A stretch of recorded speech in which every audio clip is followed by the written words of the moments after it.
endless nights, losing crown on reaching for you.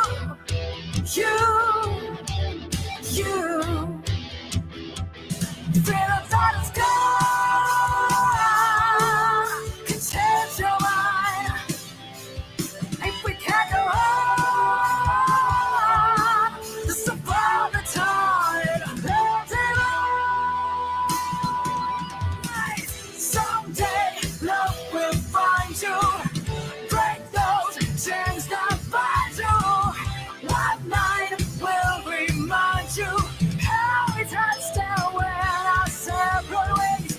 If he ever hurts you, true love won't desert you. You know I still love you, though we touched down when our separate ways.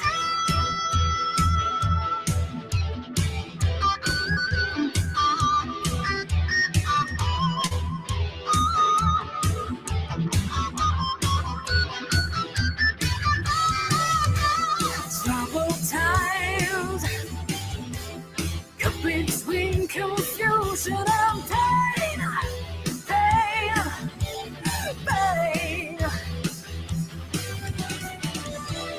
Distant eyes, the promises we've made were in vain, in vain, in vain. If you must go, how is your love? You never walk alone. Together, love, miss you. Someday, love will find you. Break those chains that bind you. One night will remind you how we touched down when our separate ways. If he ever hurts you, true love won't desert you. You know I still love you, though we touched down when our separate ways.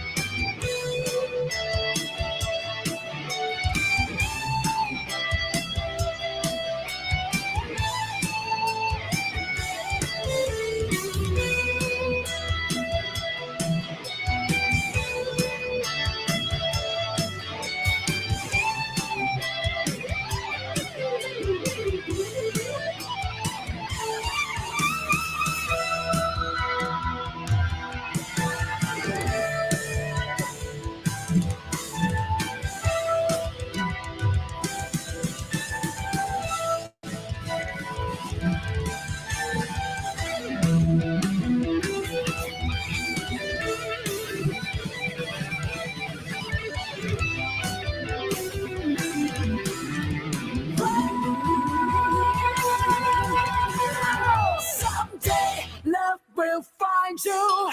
Break those chains that bind you. One night will remind you how we touched down when our separate ways. If he ever hurts you, true love won't desert you. You know I still love you.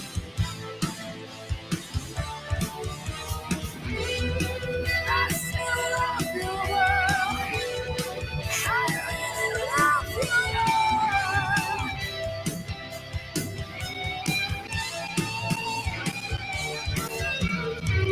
and if he ever hurts you, true love won't desert you.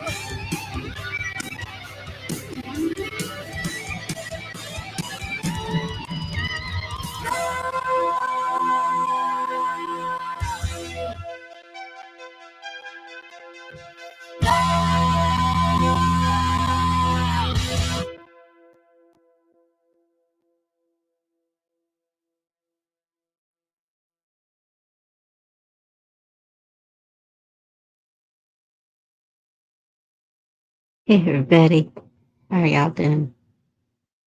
Okay, I'm trying something new to see if I can hear the videos.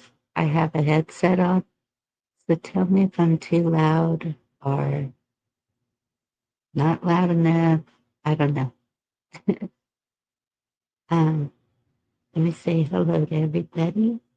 Cheryl, Monty, Daniel, Navy Bat, Spotlight, Pat, Ann, Mary. It's good to see all y'all. Sounds perfect. Okay, thank you. So I picked up this old Bible while I was praying before we start tonight because I'm going to go totally off the wall tonight. And if certain things bother you, this probably isn't the one that you want to watch, but we'll see. And so I just let it open to where it opened. And so this is where it landed. And I'm going to read this. Um, Pat, we haven't had any storms, but there's a possibility late tonight. We'll see what happens. We so need the rain.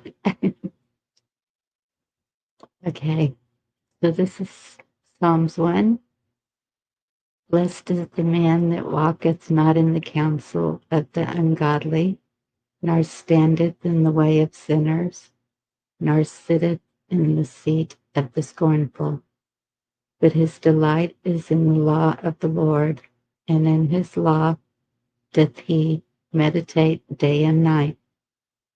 And he shall be like a tree planted by the rivers of water, that bringeth forth his fruit in his season. His leaf also shall not wither, and whatsoever he doeth shall prosper. The ungodly are not so, but are like the chaff which the wind driveth away. Therefore the ungodly shall not stand in the judgment, nor sinners in the congregation of the righteous. For the Lord knoweth the way of the righteous, but the way of the ungodly shall perish.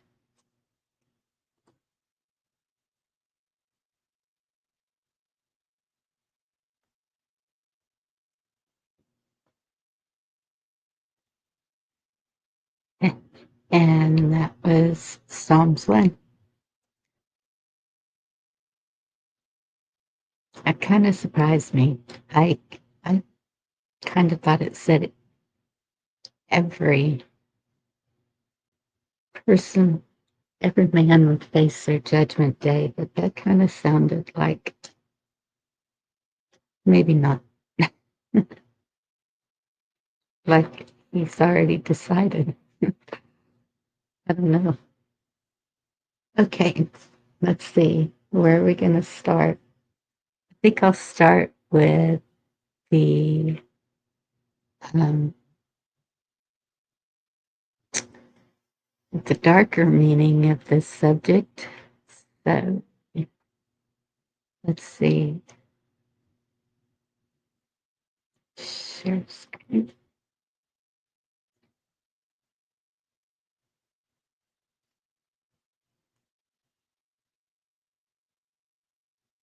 Um, I should probably mute. I don't know. Let me see if I can hear it if I don't mute. Let's see what happens.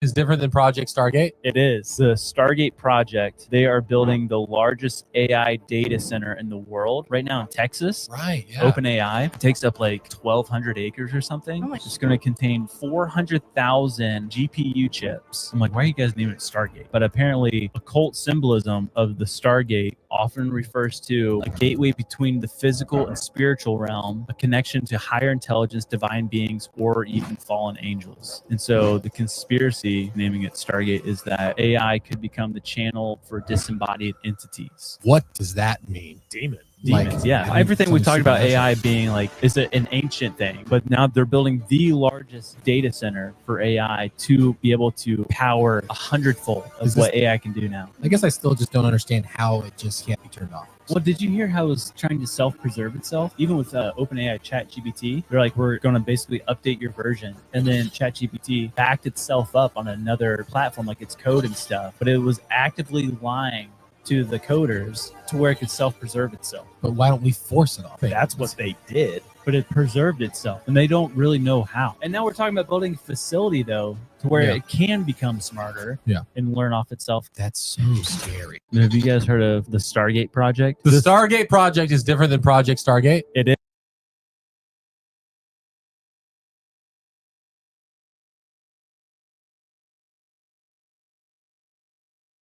Hello, Wildlife. Hey, Miss Bunny. Good evening, everybody. How are you doing? Oh, I'm doing well. What you think about that?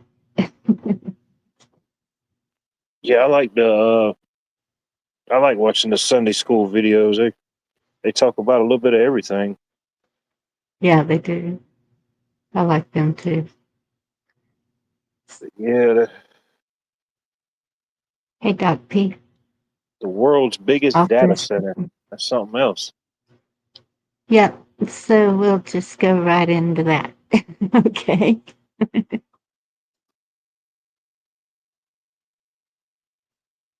Are you okay with that? Oh, I'm okay with anything. I got my big boy pants on tonight, Bunny. Okay, good.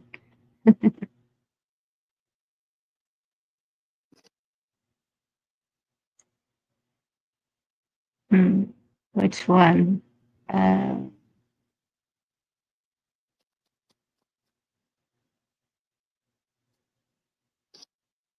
Guess I'll start with the inside.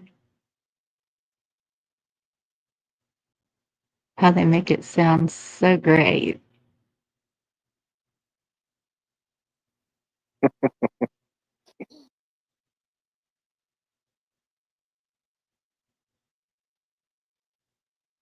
Is that the one I want to start with?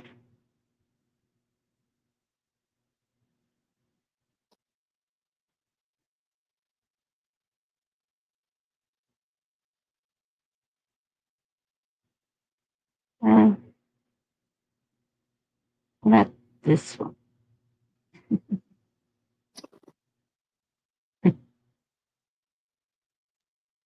Let's see.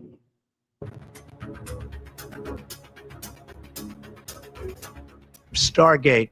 So put that name down in your books because I think you're going to hear a lot about it. Shortly after his inauguration, U.S. President Donald Trump introduced Stargate, a mega $100 billion joint venture between OpenAI, Oracle, and SoftBank to bolster AI infrastructure in America. But even as locations for these data center campuses under this project in America are still being worked out, the project has already gone international.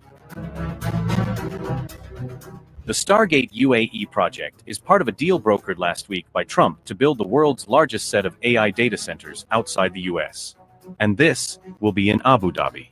In fact, the first phase of the massive new computer infracenter is likely to even come online next year, with 1 lakh NVIDIA chips. Essentially, this unprecedented platform will enable every UAE government agency and commercial institution to connect their data to the world's most advanced AI models. The 26-kilometer square site in Abu Dhabi will eventually host 5 gigawatts worth of data centers. Even 1 gigawatt of continuous power is enough to run roughly 1 million top-end NVIDIA GPUs. It is about the annual electricity used by a city the size of Washington. The project will be backed by state-backed Emirati firm G42, in partnership with the Stargate players of the US, OpenAI, Oracle, NVIDIA, and Cisco systems. It will also include Japan's SoftBank Group. The project will use NVIDIA's Grace Blackwell GB300 systems, which are the most advanced AI server that NVIDIA offers. OpenAI said in a release that the project reinforces OpenAI's commitment to strengthening US infrastructure while helping allies gain access to transformative AI responsibly and securely.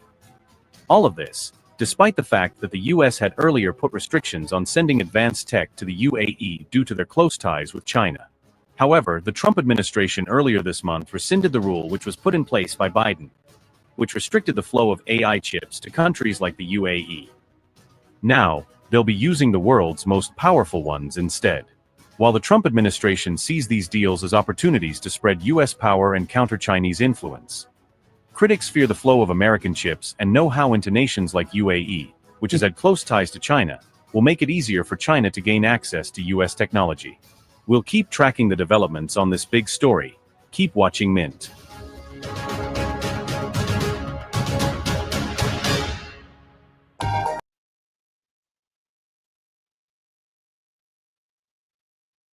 Mm. And that's what he did. Duck pee, be It's funny Chinese. when they refer to other countries like they're just some way off foreign entity, like they're from Jupiter or Uranus, like they won't ever get a hold of it. It's like they forget we're all on the same globe. It's all the same hands in the same cookie jar. Right? Hey, Bob. Happy Two Bob. Bears. Mike. If I had an evil twin, his name David. would be Bob, spelled backwards.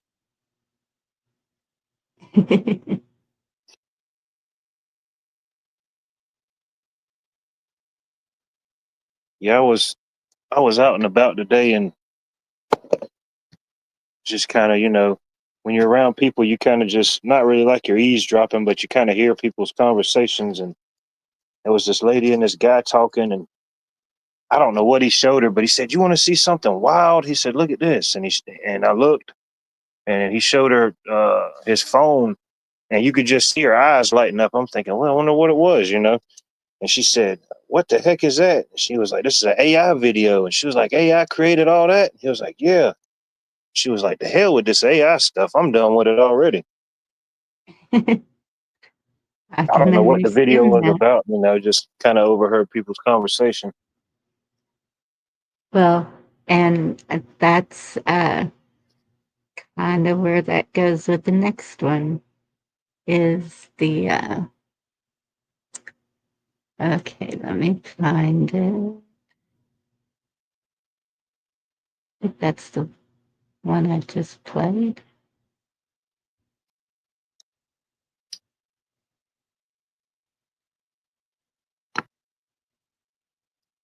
Hmm. One of these I wasn't gonna show. I was just gonna drop the link for it. Might no, not that one.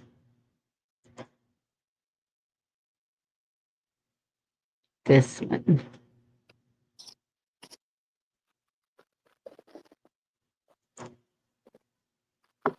So don't let me play this one. All right. Whatever you do, don't do it. And I should put them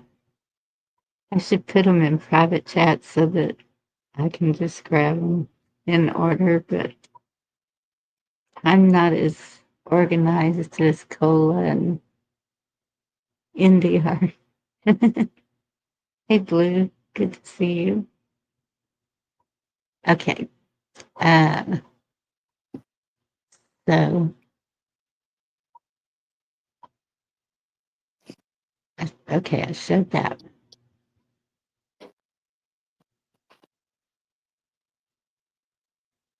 Drop the link for that one.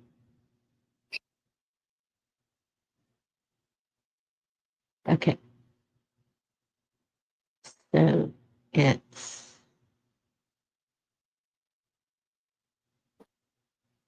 this one.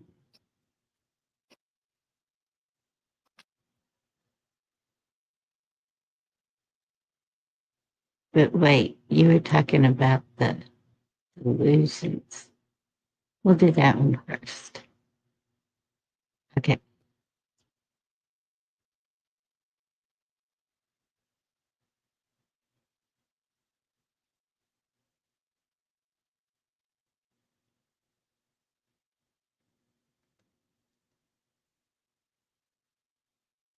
Yes. Have you heard this new thing happening? It's the freakiest thing ever. What? ChatGPT users are developing bizarre delusions. Listen to this. So one man claimed AI helped him, quote, recover childhood memories that experts say never happened. Another began to worship ChatGPT, believing it was a divine messenger. A viral Reddit user declared themselves a spiral star child, convinced that AI revealed their cosmic destiny. In some cases, users claimed AI validated decisions like abandoning their families Oh gosh. and hearing voices in radio waves. I don't think these people are going crazy. I think it's just opening yourself up to something. But apparently people are getting like weird visions involved with their AI. It's really creepy. I mean, even from a psychological standpoint, though, you ever like doom scrolling and then you're thinking, hey, I should go get something. And then it's like the next ad in your feed. You're like, I didn't say that one out loud. Why Yeah, on dude. earth? I think they've already got our programming so dialed. Yeah. I mean, I was think so about- creeped out when I asked it to list off everything it thinks it knows about me Yeah. and how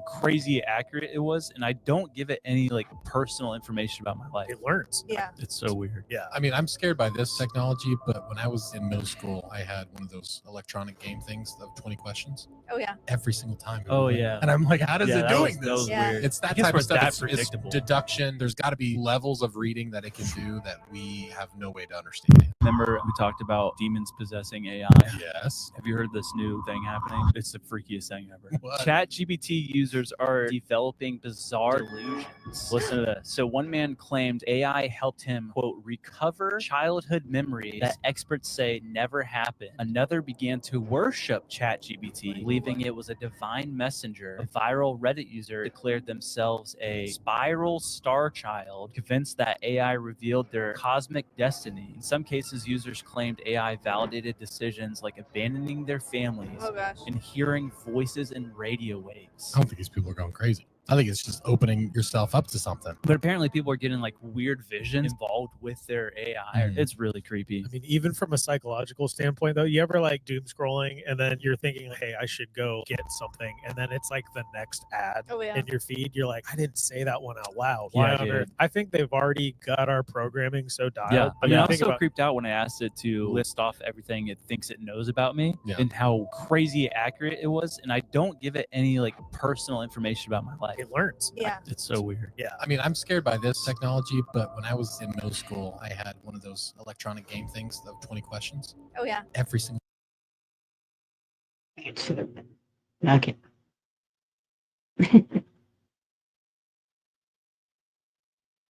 Oof. And we know, we've seen where if you search for something or if you just look at something, those ads start popping up like crazy. And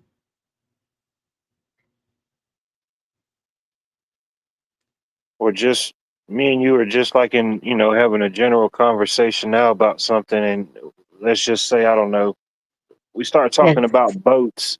And then as soon as I get off, I start getting 3 days worth of ads for boats, stuff like that. In conversation or in search, because no matter what you do, if you're on a phone, a tablet, a computer, a laptop, every single keystroke is tracked. It doesn't matter what you do, what type of program you've bought, where you got your computer from. It's all tracked. It's all going to the same honeypot of data that's getting collected and used. hey, Sandy, exactly. Even anything you're saying in this chat, even yeah, every single thing that we talk about, look at everything. I cannot find the video I just found today with the street lights and the cameras. I think that's a new Texas. No, wasn't Texas. I don't know, but It's so everywhere now. yes, and so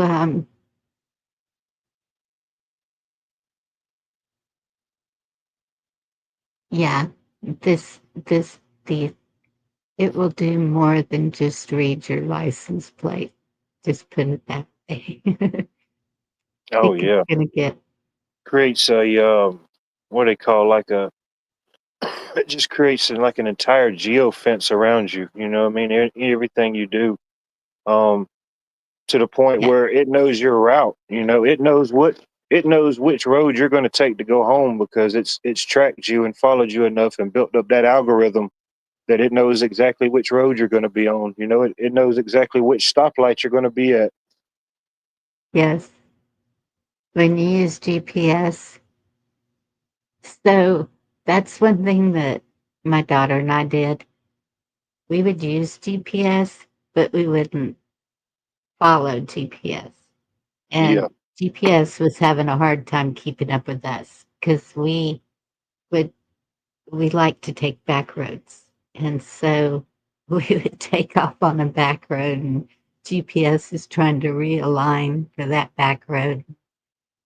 We were just all over the place. So, and that's one thing I remember from the very beginning of this is people were saying, do not do the same routine every single day. yeah, Mix it up. Don't go the same route. Don't go, don't, as crazy as it sounds, just mix up what you do during the day. Like, even when you take a shower, whatever, do it at different times so that it's, uh,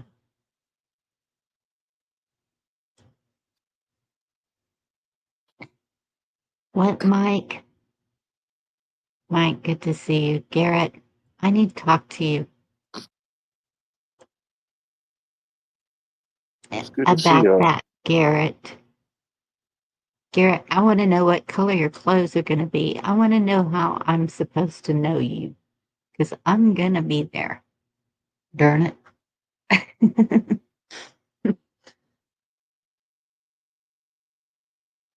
Uh-oh.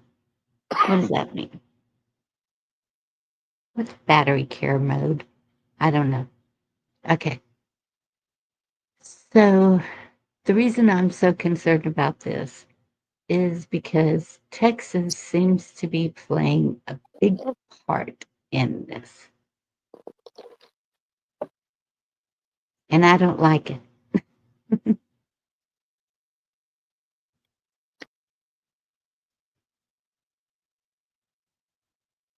So if Garrett says how I'm gonna know him, let me know while I'm looking for these things. Prepper 101, good to see you. We'll probably have on a bulldog hat. Bulldog cat. I don't know. And it's and it's easy because it's. I guess sometimes it could be tricky because I mean most of us, I guess we're like creatures of habit. You know, we do a lot of things differently and sporadically, but you know, ultimately we're all creatures of habit. You know, things may shift a little bit, but we pretty much do the same thing in certain cycles. You know, Yep. some days I may do it Ah, Saturday, some days I may do it Sunday. You know, whatever that may be. But it's that's kind of good. an eerie thought when like the technology's so advanced that before you even leave work, it already knows which route you're going to take. You know. Don't do that. Welcome to Abilene, Texas. This is the site of Project Stargate, a very, very mysterious, much talked about, much speculated about project. Why call it Stargate? It began as a code name, and sometimes code names stick. Emily, Thank you so much for having welcome to us. Abilene. It's so awesome to be here. Yeah. How many people are on the site? Today we have about 2,200 people on site. If it all comes together, this is going to be one of the most massive infrastructure projects in American history. This was just a complete barren field. So right? there was nothing here in June? There were a bunch of mesquite trees and bushes and brush. And today we have almost 1 million square feet of fully developed building that's going to be energizing large-scale GPU clusters in the coming weeks and months. Building after building on this red dirt behind me will be filled with chips that'll power the AI revolution. If you're using ChatGPT somewhere out there, there's a good chance it'll be powered by data centers that are being built right here. There have been no pictures, no cameras allowed inside until now. So we are going to give you your first look.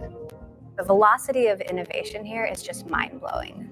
What I saw rising from the red dirt in Abilene, how do you personally grapple with the pace of it all? We are definitely doing something unprecedented. I believe AI will help dramatically accelerate the pace of science and human discovery and our understanding of what's possible.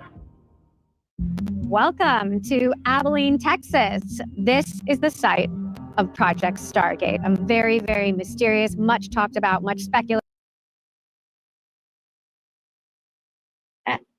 Stop. Stop. So, yeah.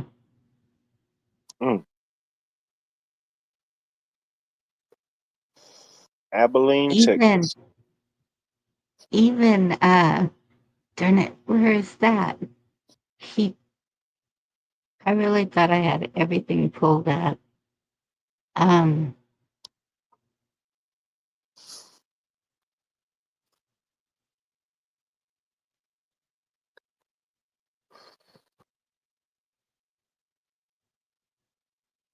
I know some of this stuff may seem alarming or kind of weird, and people wonder, like, well, why now, or why is this happening there? I mean, it just goes along with their plans and their agendas that they put out, certain plans and certain goals that certain world leaders and powers that be want to have in place at certain times. You know, these type of things were going to happen no matter who was selected, in my opinion. You know, these things were going to come no matter what. Like they said, they've already got so many acres and so much land cleared and the facility going. You know. Yeah. Well,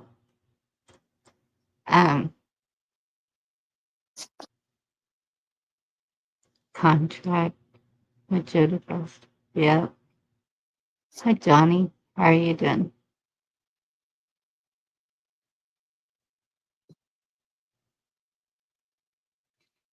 Yeah. Yeah, that Navy movie vet. I content. saw that. There was a, I don't know if y'all watch. I've been watching him for years. The War Zone. Chuck Holton, I think is his name. He goes all over the world, and I mean, we've all learned not to believe everything you hear, and not to just use discernment. Right now is when we need discernment more than anything, I think. Okay, so I'm gonna share this one also, if it's okay, and then we'll talk some more about it. And I'm just like I'm just blown away with this. How big did she say that complex was that she was talking? I think it was. I forgot the exact acreage they said, but it was pretty massive. Mm-hmm. It'll be the biggest. From what I read, it'll be the biggest in America and one of the biggest in the world, if not in the world. That's what I thought they had said. I Yes. mean, you can pretty much And say that'll be. I guess that'll be the new hub. Like they said, the AI revolution. That's what their term was. You know, they're trying to yes, help bolster the AI revolution, whatever that means. But I think that'll and be a hub. And then, like you see, when all these other little cities, you see these smaller buildings or these other facilities, you know, they'll just all be in sync and in line with each other. scary. that's that's the thing is what I was saying. Okay, And that's it could be Abilene. scary to some. That's north of me. Uh, You know what's Austin. coming and understand what's coming. It's not really scary. I mean, for some it could be, but if you know it and understand it, there's nothing to be fearful of. This is just a battle amongst a bigger war. You know. Yeah. No, it's Abilene. So we've got all this mess around Dallas that's going on. And I saw where they had to cancel a Christian revival or something because of protesters in Dallas. And um, then we got the two complexes north and south of Boston. It's like it's and that's east over there of me. And it's like I I'll just share this. I don't even know where this one is.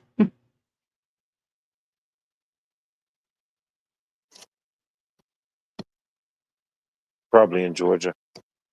Probably. It's Texas. Oh. Yeah, it's Texas. He posted, and that's the truth. That's what's happening. And so here's the post says, becoming a city, this is his quote, becoming a city will help us continue building the best community possible for the men and women building the future of humanity's place in space. And, you know, there's a lot on this, but I was asking right before the show started, a lot of people like to compare Elon Musk to these technology innovators, and people, I don't know, maybe Alexander Graham Bell or even Tesla himself. But for me, I see the comparison in what he's doing for our country right now more like Walt Disney. Yeah, I love that. And the other thing, first of all, this is about his employees, right? He wants to make sure they have a great place to live, a place to relax, a place to call their home. But I kind of lean into what you were saying. What if, given all the technology, autonomous driving vehicles and Starlink, I mean, there's so many elements to ways he can make life in that new Texas city really advanced. And I think it could be a model, not just for the great state of Texas, but maybe for other communities around the country.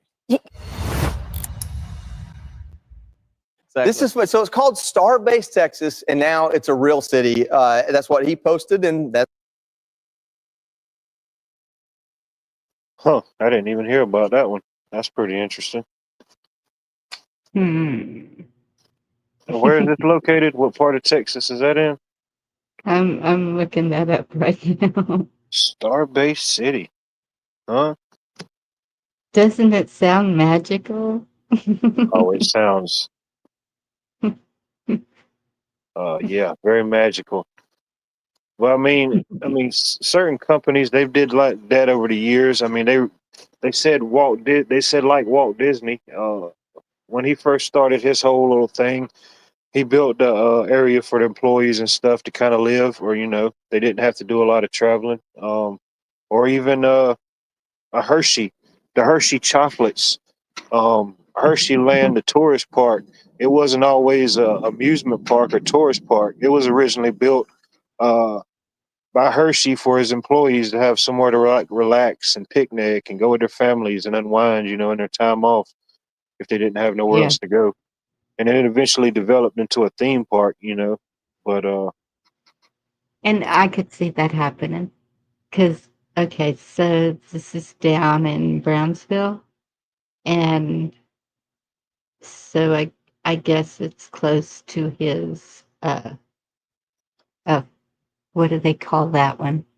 SpaceX or, yeah, one of his sites, yeah. yes. And flyover range over the Gulf of Mexico. Interesting. They're still calling it the Gulf of Mexico in Google. Yeah, it's just all about what you look up, you know what I mean? Yep. Star, was it Starbase City? Well, it's a city. It'll be Starbase, Texas. Starbase Texas. Huh. Mhm. So we're kind of getting surrounded. I'm like over here, middle west, sort of, and Oh, don't give them no ideas now. the wagons are circling, dang it. Yeah, I think a lot of areas, yeah. Especially like when you think of, like most people think of Texas, they think of it as like, kind of laid back, I guess you do have your cities, but more rural, but then, you hear about Starbase, Starbase Texas and all this, I mean, I guess it's a lot different than what most people would think of Texas used to be or the idea of it. It's funny you should ask that, be charming. I believe it's all connected. I've been saying that. I believe our devices, I believe that all of that is connected. The Oh, yeah. dome, I mean, that's my yeah, opinion, but yeah, something doesn't get created or implemented or integrated into man's technology if it doesn't serve that purpose of something, you know. yeah, Just like God has his greater purpose in everything that he controls and things that we think that we're controlling, but he's actually controlling, He just sits back and lets us make our decision and discernment on things, but then you have like man's man's world where he tries to create all these gadgets and stuff, you know what I mean? yes. And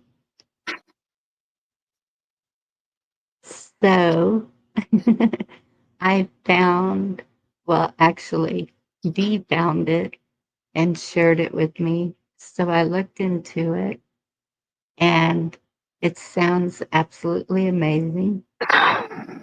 Uh, it's I don't have to play it. I can just share pictures or, yeah. um, Oh heck, maybe the Cowboys can use some of that rocket fuel to get some touchdowns in the end zone this year.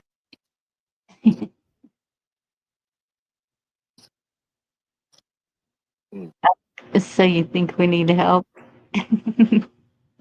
Oh nah, shoot, we all could use a little help, a little extra prayer. Ain't nothing wrong with that. Absolutely. Did I? Oh, it's because no. Look, where are you?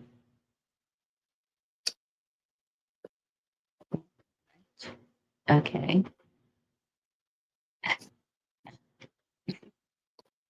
Move mouse. Oh, there we go.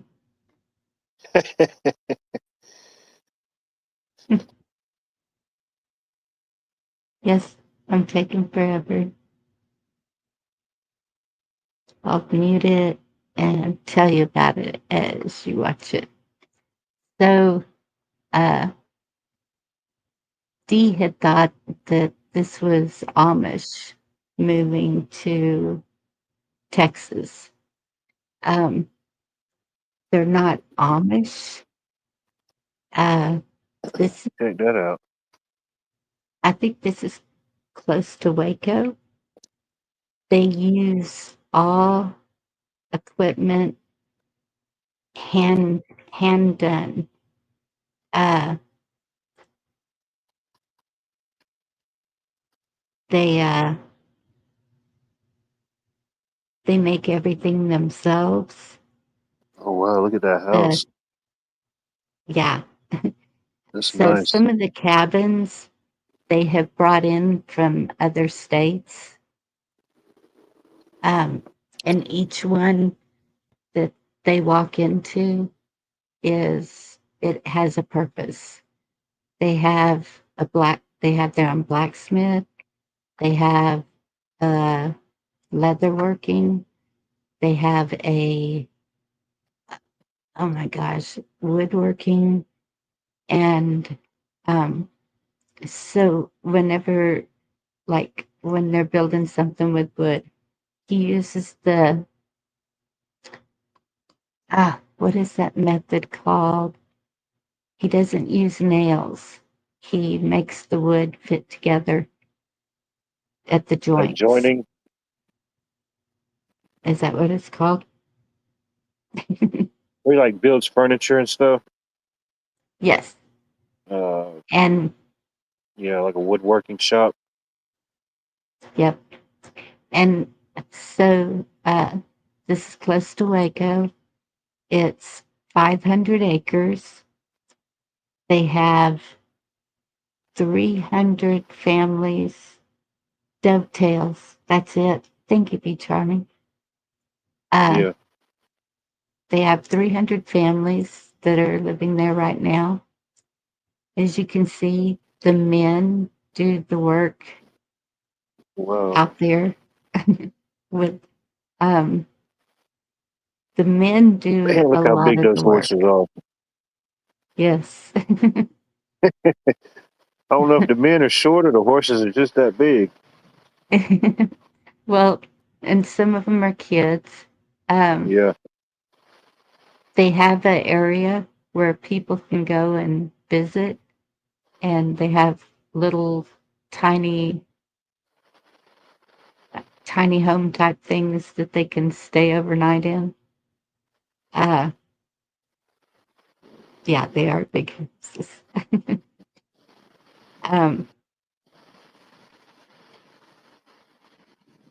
Oh, what else? Man, they, it's just amazing what they do. It it seems like they cater to the public. This is a Christian-based community, but not Quakers, not Amish. They're just they're living off the land. They are being as self-sufficient as they can. They do have solar power, but most everything they provide for themselves. They grow their hay. They grow the feed for their Oh man, that's animals. beautiful. Yeah, they grow Man. the food. They have a restaurant there, and Yeah, the water everything wheel. that's Wonder if that what they power off of that. yes, yep, the water well. Uh, You don't they see have those too often.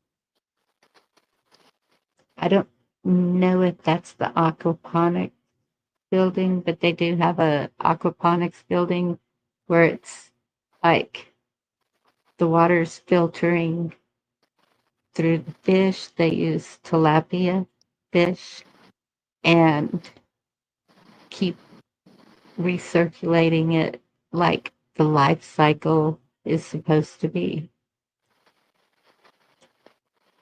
Do you know why they use mules mostly? Why? Story ends.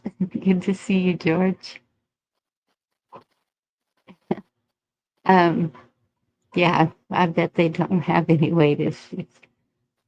Um, let's see, where was I? The aquaponics. Oh, the restaurant. So they grow all the food that is prepared in the restaurant. And the restaurant actually burnt down. This has been going on for like 3 years, I think they said. And so they rebuilt the restaurant themselves. They did have to get some things outside, lighting fixtures and um, stainless steel counters, stuff like that. But most everything they build themselves. Um,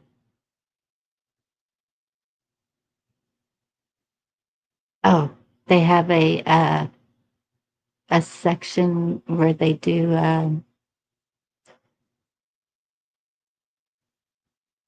linens. They make their own linens. Yep, molasses press.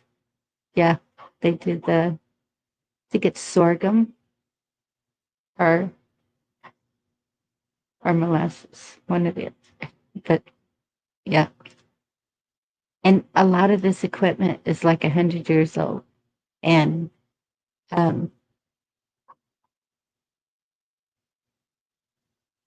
it still works.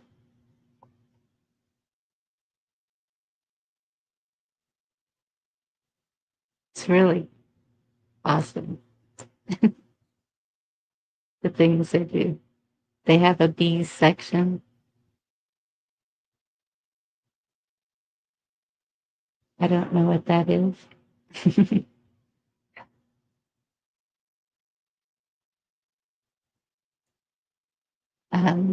We got a black watch. Yeah. I'll drop the link again in case George wants to come in. Oh yeah, they process all their own stuff. That's pretty cool. Yes. I guess somebody gave you the mortise and tenon or post and beam while I was playing around with the link for the buildings, the joints. It's how Mennonites and Amish raised barns. They put the tenons Yes. and they put the pegs to it. I don't think personally, I just to leave that alone. I built furniture and I found that the worst way to do it. It didn't work too well, personally. I never raised Well, a barn, so I don't know. I know I have a dresser here that is at least 100 years old that was built that way, and it's held together. Oh, no. I know that I've seen dressers from, well, even my mother's.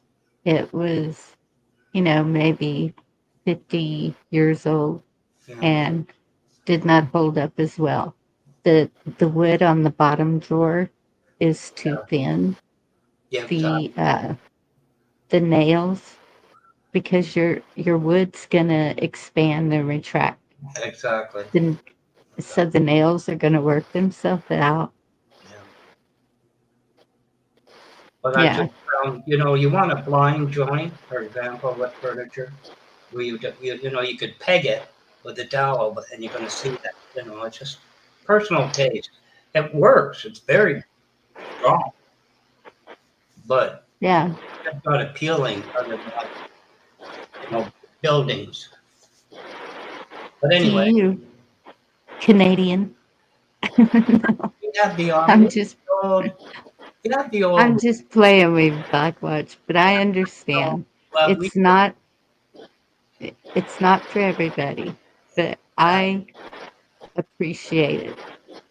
I think that it would be awesome. Well, I agree with you. All There's this.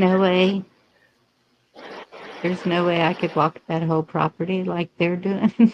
Yeah, but it's They've built these bridges. yeah. Well, it's amazing. I think I told you there was a Wheel and Cullen, a real huge landscaping, 2 men, and they had Cullen barns. One of them had a barn, had 3, 4 stories of shops, and that's how it was built.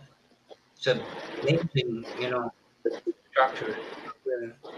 But anyway, where we at? Well, I told a friend of mine about it, and she's like, "This looks really awesome," and I said, "I know." Yeah. And she's all into the canning and stuff too, and you never know. I don't know what the qualifications are to live there. I mean, I'm sure you have to be able to do something. They're not going to let you just sit around and live off of them or whatever. But each person seems to have their houses. One of the homes that they walk into is a single bedroom home, and I can't remember what state they got it from. And a 10-member family lived in that home. grew up in that home. 10 people in a one-room home. 1-bedroom house. Yeah, right there, he's telling how they built that house. One of his friends. I think that's it. No, it's not. I don't know what that is. I think this is the 1-bedroom home.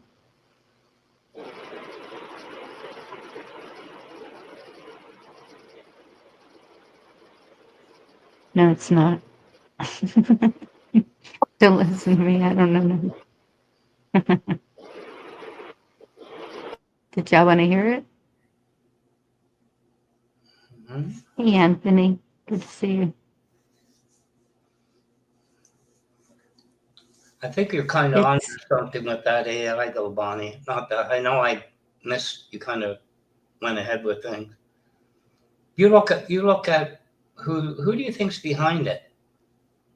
Personally, I mean, when you look at it, that's by Waco Blue Butterfly. And oh, this is a basket weaving. Who do I think is behind it? the AI. It's a global thing that has been, and there's the leatherworking. He said he sells the most fly swatters.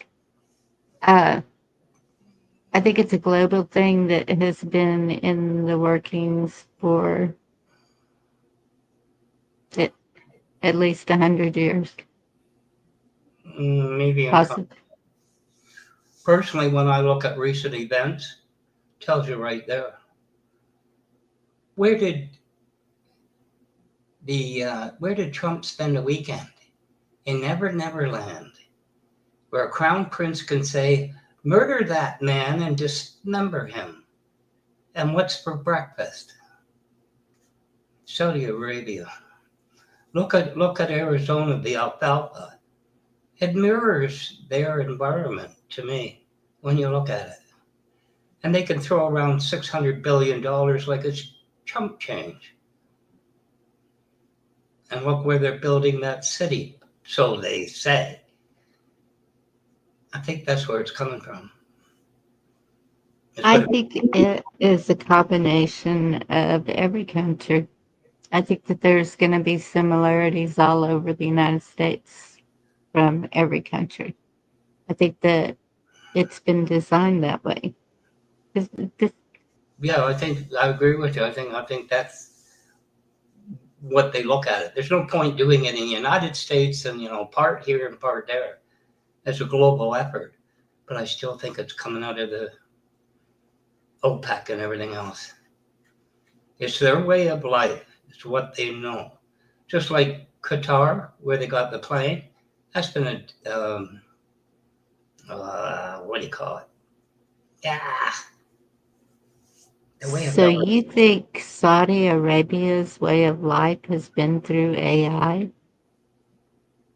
No. That's the tool to create what they want to create. That's just No, of course. That's the they're tool. getting money. And so they're getting money from all over to create this. And I think that was the purpose of that meeting with the world leaders that I showed the video of. And so it's a dictatorship. That's what I couldn't come up. Qatar is a dictatorship. It's been that way for decades. Look at so it makes me question, is that the reason for the tariffs, truthfully? I know it's play, and I mean no offense. They don't care which way you take home from work. Their idea is not to have you stay working. Not generations old. I don't think so. Look at Elon Musk. down at the Y. Isn't that cute, the little robot? They're crazy. They're unstable. But they have power sometimes. They're nuts. I'll say it. Musk is a raving lunatic. He is. He isn't a visionary. He's a drugged up, dope addict crackpot living in a world that's not real, but he's got the ability to try to make it real. But he's Did not. you come up here just to complain? He's not the only one. I know. This is So- the disturbing part of it. This man, he's like third generation there. So they've had to be there more than 3 years. Or maybe he's third generation wood making. But that's just my way up. I try to look at it, Bonnie, like it's possible. Like some uses all hand tools. Some people really think they'll manage it. They're out of their minds. They're completely out of their minds. 20. Yeah, probably third generation in woodworking like that. Yeah. No machines, all hand tools.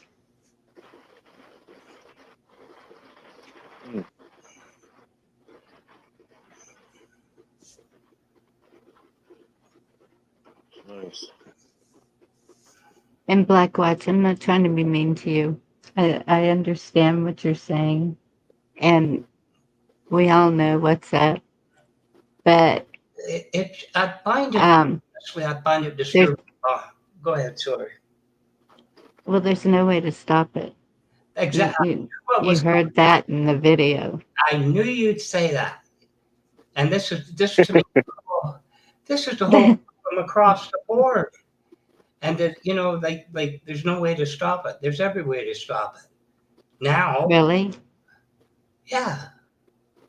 How? Remember a few years ago you said to me about the 5G towers? I came on a panel with you guys talking about that, and I said I can fix it. You don't need covers and RF covers and all that. You take the phone, you take the SIM card out, put it in the top drawer. Take the rest of the phone and put it in the bottom and stop using it. Yes. Will you? Will us, if grammatically incorrect. Hey, Cruz and Carpenter. Will people do it? No, they won't. Because they're so used to it. We're so I think a lot do. It's we were talking about that last night actually. That we wouldn't mind going back to landlines and payphones. There's no infrastructure for that. What do you mean there's no? It's been that way before. It can go back to it. I'll show you because there's 3 major carriers up here: Bell, Telus, and Rogers. Rogers is the largest. And everything else runs off their backbone. I'm on a deadline to change to fiber optics. So my landline will go through my modem. Unless the power goes out, there'll be no infrastructure of copper left. Gone. What you going to go back to? When you used to walk down the street, you take a payphone. It's running through the line. That's gone. Doesn't exist. And the other 2 companies up here have already done it. There is no copper. It's gone. What are you going to go back to, Vaughn? It's like digging up a dinosaur to go for a ride. I hate to be that way, but it's true. It's gone. I'm going to go back to staying positive about all this and thinking but there could be a way. Maybe they could, but think about it with all the, the telephone systems and everything else through the decades, from Marconi and everything else, all built up. But that's slowly been pulling away. We still have CB radios. We still have walkie-talkies. I mean, how far do we need to talk? We still have smoke signals. We still have, there you go, Monty. Two cups and a string. We're not living in that world anymore for security, defense, and everything else. I mean, it's just. Well, they can try. We can do what we can do. Yeah. No, I'd like to stay It's positive, the but whole thing about life is to not comply, not conform, not accept. Once we What did I do? accept, you didn't do anything. Once we accept that this is the way life is going to be, that's to me in my heart, that is the same as surrendering. And I'm not ready to surrender. Sorry. I agree with you because I told the Bell, I said, send me an email when I'm about a month out. Then I might change over. Till then, leave me alone. That was 4 years ago. If you don't change over, I'm going to leave you behind. I said, you disconnect me, I'll disconnect you. You got it? Send me an email when you're going to do it. Well, you got to do James, it. good to see you. When's Jerry? when's the cutoff date? We don't know. I said, then leave me alone. Personally. That's just me. I don't know. Well, you know what I'm saying. I've seen this stuff from so far back. You know what I mean, Bonnie? When a mainframe computer was a glorified printer, nothing more. And it wasn't reliable doing that to what they're planning now. Or what they think will go, I don't know. But I just noticed there's a lot of the southern states when MRI's Republic, whatever you want to call it, wanted alfalfa, they went to Arizona. It's only recently the state woke up and said, where the hell's all our water going? For the alfalfa, or their farms they own. They started to cut off the water because it was like what they're used to. I don't know if you knew that. The alfalfa farms in Arizona for decades, sending it all back to the Arab Republic. Anyway. Hey, Gigi. Gigi, are you back from Jamaica? Did you have a blast?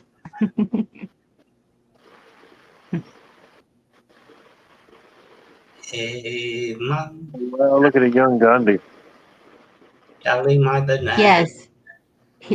They were showing how Gandhi, that's the way he did dress. And then he started making his clothes out of linen. Oh, check that out. Because linen is better for your body. And so that's what all of this is. They use a 2-point system. It's really cool. Okay, y'all got to hear this part. Sorry. All right. Let me unmute. Fabrics. This is a Swedish draw loom. This is my favorite loom here because this is an early, arguably the first computer. So you draw out in kind of a pixelated form that you want to make. And by these little wooden dowels, you change what part of up and down as you shoot the shuttle, and then it will begin to produce the graphic depending on what row you're on. How this loom works, it's on a series of 5 where you 4 up. And so when you're playing with these dowels, you're changing which side the 4 up is on and which side the 1 down is on. And that will change essentially the pixel, if the pixel is white or if it's the color.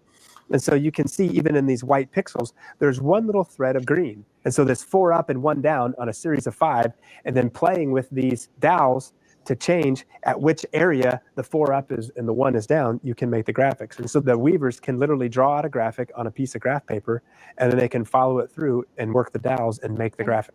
And that's binary computer stuff. This developed into a punch card system, which is what you have here. The next layer of that would be where you could, rather than doing it by hand, by pulling the dowels, you could do it by program. And so you would set these pins to the program. It'll roll this little scroll through and do the same thing with these little keys. This is a punch card. Oh, and now look at this. 1, 2, 3, 4, 5, 6, 7, 8, 9, 10, 11, 12, 13, 14, 15, 16. 2 bytes. Yeah. So the series of 8, which every computer is based on, 768, 1024, what's a megabyte? 1024. That's all divisions of 8, because 1 bit, 8 bits is 1 byte, 16 bits is 2 bytes, right? 4 bits is a nibble. Engineers have a sense of humor, right? This all goes back to all computers system are based on an 8-bit system. You remember the old original 8-bit Nintendo had 256 colors? Yes. Why? Because 1 pixel could contain 1 bit, and the number of permutations and combinations of ones and zeros in an 8-digit cycle is 256. So you had 256 colors for 1 pixel. That's an 8-bit system. So what do we have here? We have a 2-bit system. So this is I think a 13th century loom. So we can take some things that we're doing in very, very high tech now back to some very early beginnings. This was actually made here? Yeah. So we had a class of young boys that wanted to make their own coat. And so they spun their own fabric, they wove their own fabric, and then they sewed their own coat. And that was a second year floor loom class. They started in the spring, and by fall, they had their coat for the winter. And so that would be a senior project that some young men or some young ladies might do, where we're really trying to rediscover what it is to really provide for ourselves. And we feel a lot of meaning in that, because we could go down to a store and go buy a coat that was made very quickly and probably very cost effectively, probably in an underdeveloped country, probably by a child, and probably not for a fair wage. We feel like we can actually do something about that right here. We can start reclaiming a connection with the land and our food. We can start reclaiming meaning in our own hand skills, making our own clothes, and in relationships.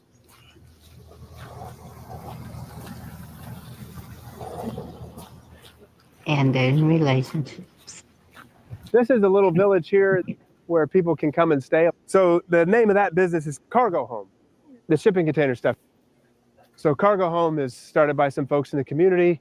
That's sort of a test village, kind of that tiny home village. And we've got a couple of experiments there.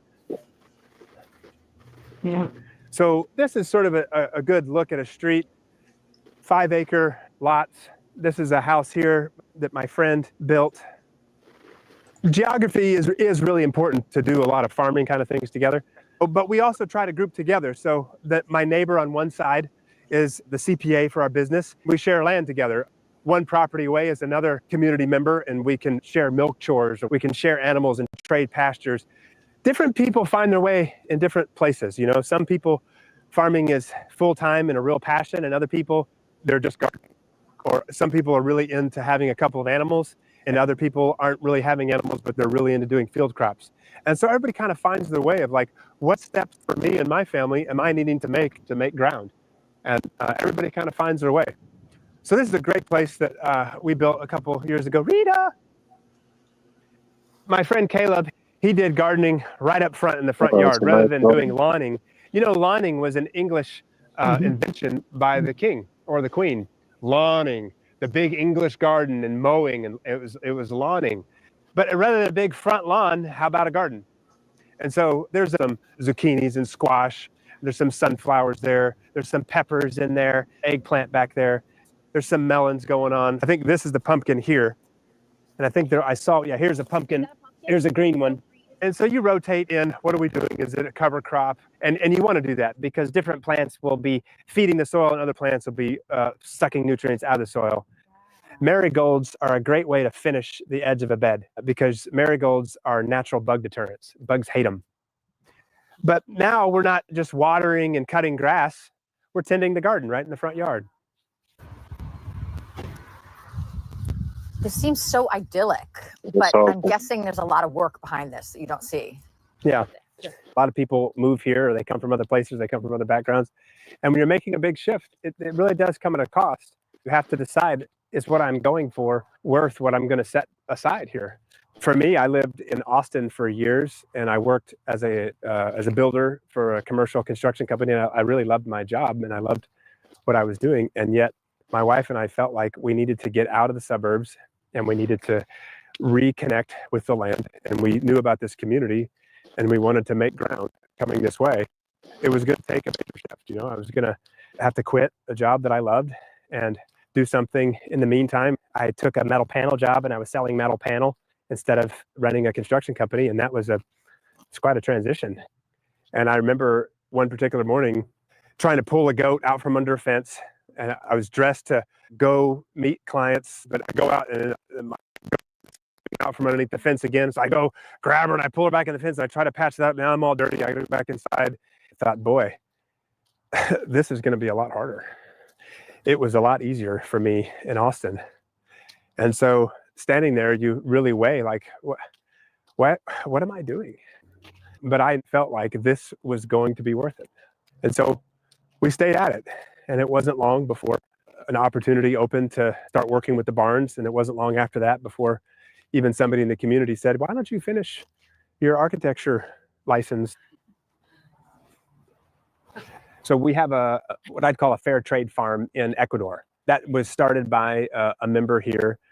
So come on in. Time to find all these relationships. This has been a long time. This has unfolded over 50 years. And so every so often someone will come along with an idea and it fits. So we'll go in here to the coffee roaster. So this has been Nykirk. Nice to meet you.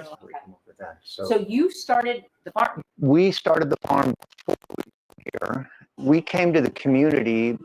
We were living in Houston, and I was a business executive. I was never home. I never took vacation. I was constantly working.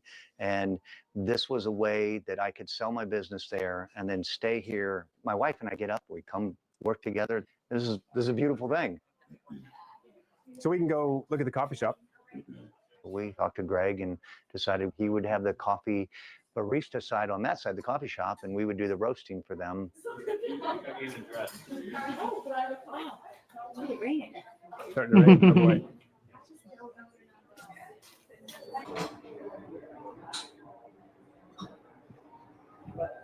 I'll mute it again.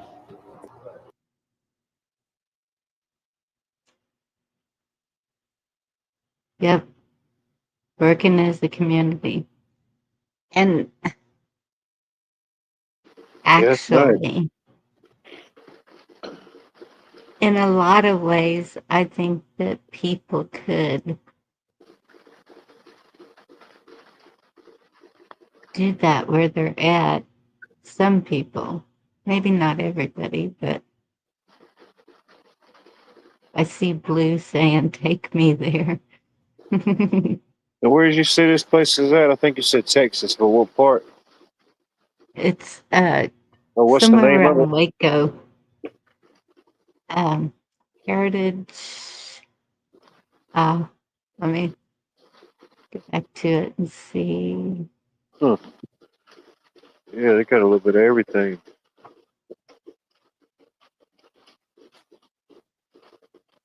Yeah. I don't know. It's close to Waco. I can drop the link.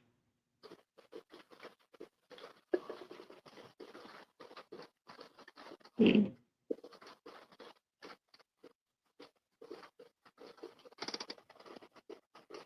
Oh, that's cool.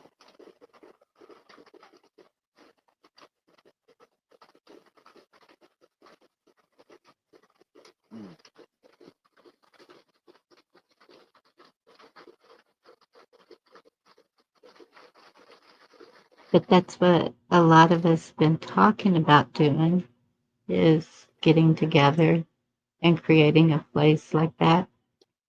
They seem to have the means to do that. I'm sure it wasn't cheap starting up. And I have no idea what it would take to live there, how much, or you would probably be responsible for building your own home. I think he said 5-acre lots.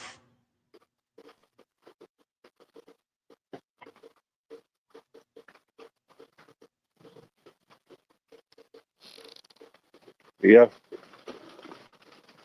But then it seems like about everybody that stays there does something like that. So I mean, you know, Yeah. where you may lack in something, somebody else does, and where they may lack, you may do it. You know. Yeah. Yeah. I haven't really seen any older people in there anywhere. Maybe working in one of the stores or something, but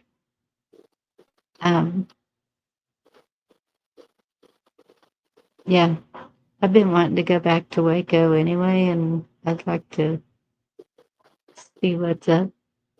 And that was cool how the guy said it was almost like that was like the first computer when they was making all those quilts and stuff and make your own clothes and jackets and the designs. Yes. That was pretty Yes. fascinating. You know, it seems so foreign, you know, to see it done, I guess, in a way.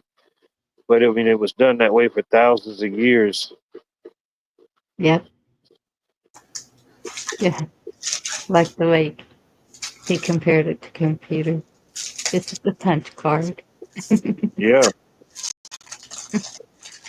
But yeah, as that punch card rolled, it eliminated the person have to each do each one of those keys, so it made their job a little bit easier, you know, and they can do Yeah. more at a time. Yeah. And you saw the intricate designs that it was able to make. Oh yeah.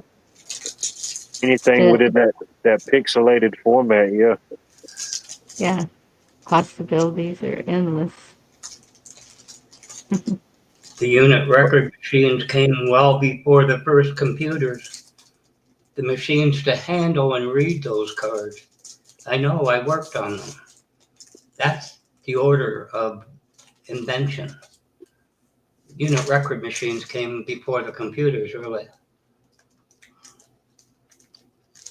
All the records. 80 brushes to read those punch cards. First punch card was not 80 columns wide, 80 rows. But anyway.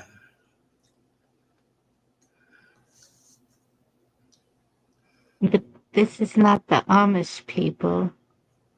I wouldn't call it a cult. It was just a bunch of faith-based people like us that wanted to get out of the confines. And at one point in the video, he did say, he said, with, I think it was at the very beginning, with the way the world is looking right now, that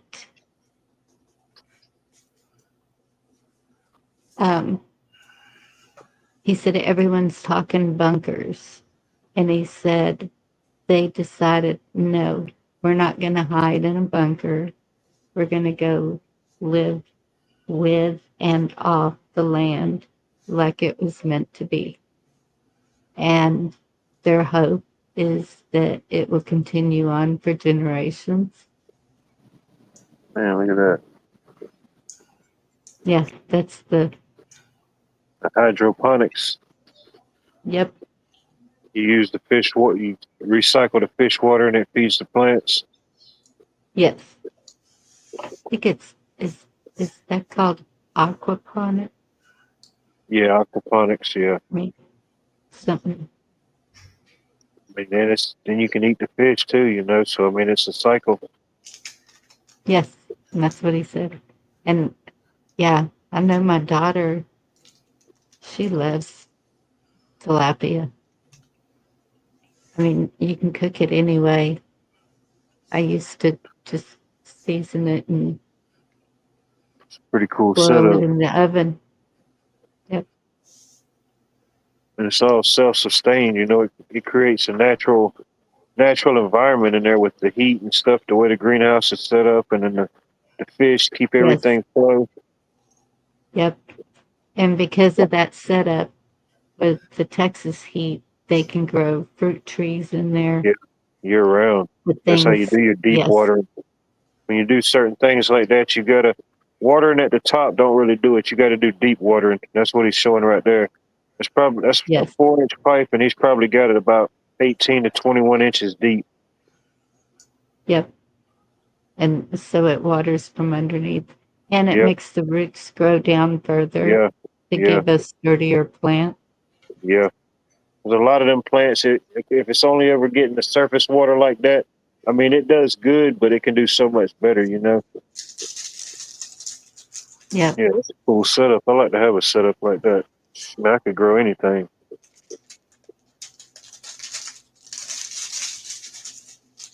Yeah. Shoot, yeah, I'd be growing. Yeah, I'd have all type of stuff growing in there. They couldn't stop me.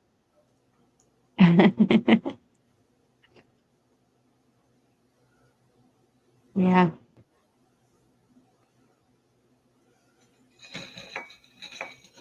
Yeah, I like that as far as the gardening aspect. That's pretty cool. Yeah.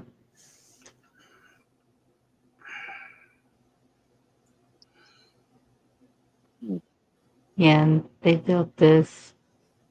They built that whole No, wall up right there. Yep. Built the bridges.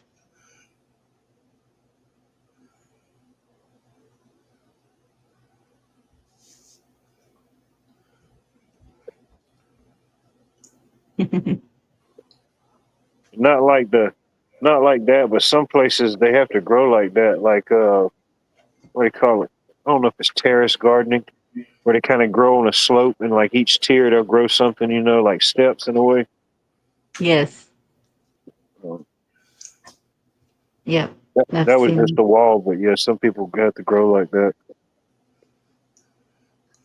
That used to be a common way to landscape. There were houses on street I grew up where they were raised quite a bit. It was weird, but they terrace it, you know, with the well, it wasn't limestone. That's too soft.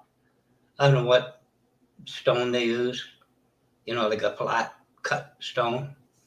It'd be great. Then you always had the two old ladies that couldn't manage to go up and down. And so I don't know who did this stuff for them, but they used to terrace a lot.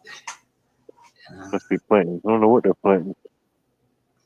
Well, there used to be the purple, all the different flowers, you know, like edging flowers and more of a floral thing with the lawn, with the sod and that.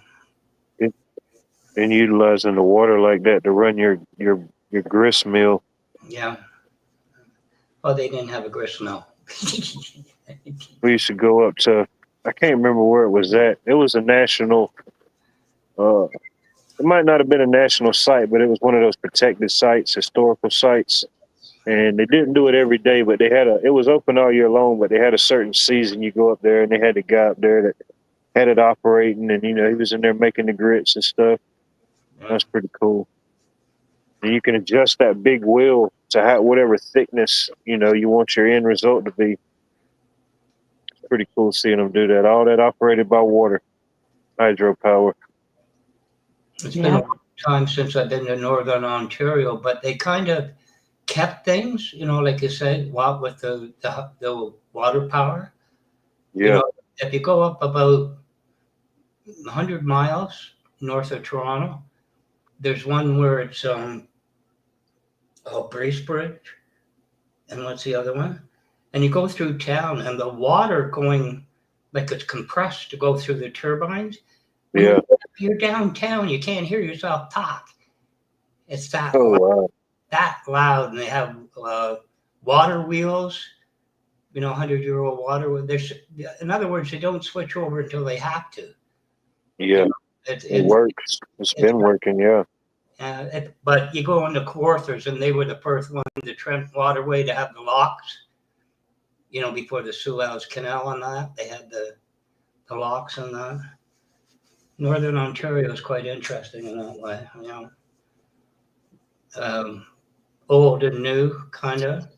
Yeah. Not new until they had to. It worked, you know. That's what they had. Especially if you were like going out and about and you're trying to find area and you was looking for a place to stake your claim, you'd always want to find something near water. You know, a creek, a Mhm. stream, a river, something. Yeah. But, Yeah. There is a river that goes through their Brazos, maybe. I can't remember. But yeah, They I'm probably got surrounded by lakes and rivers. they probably got a natural spring or something that probably feeds that too. Hmm. That's even better, you know, if you could tap into that. I don't know what that. Did you see the one uh with the white things on top of the water? Do you know what that was for? I might have missed it. I probably saw it, but to recall it right off, I don't. The white things on the water, no, I might have missed that one. He didn't get into it, but yeah.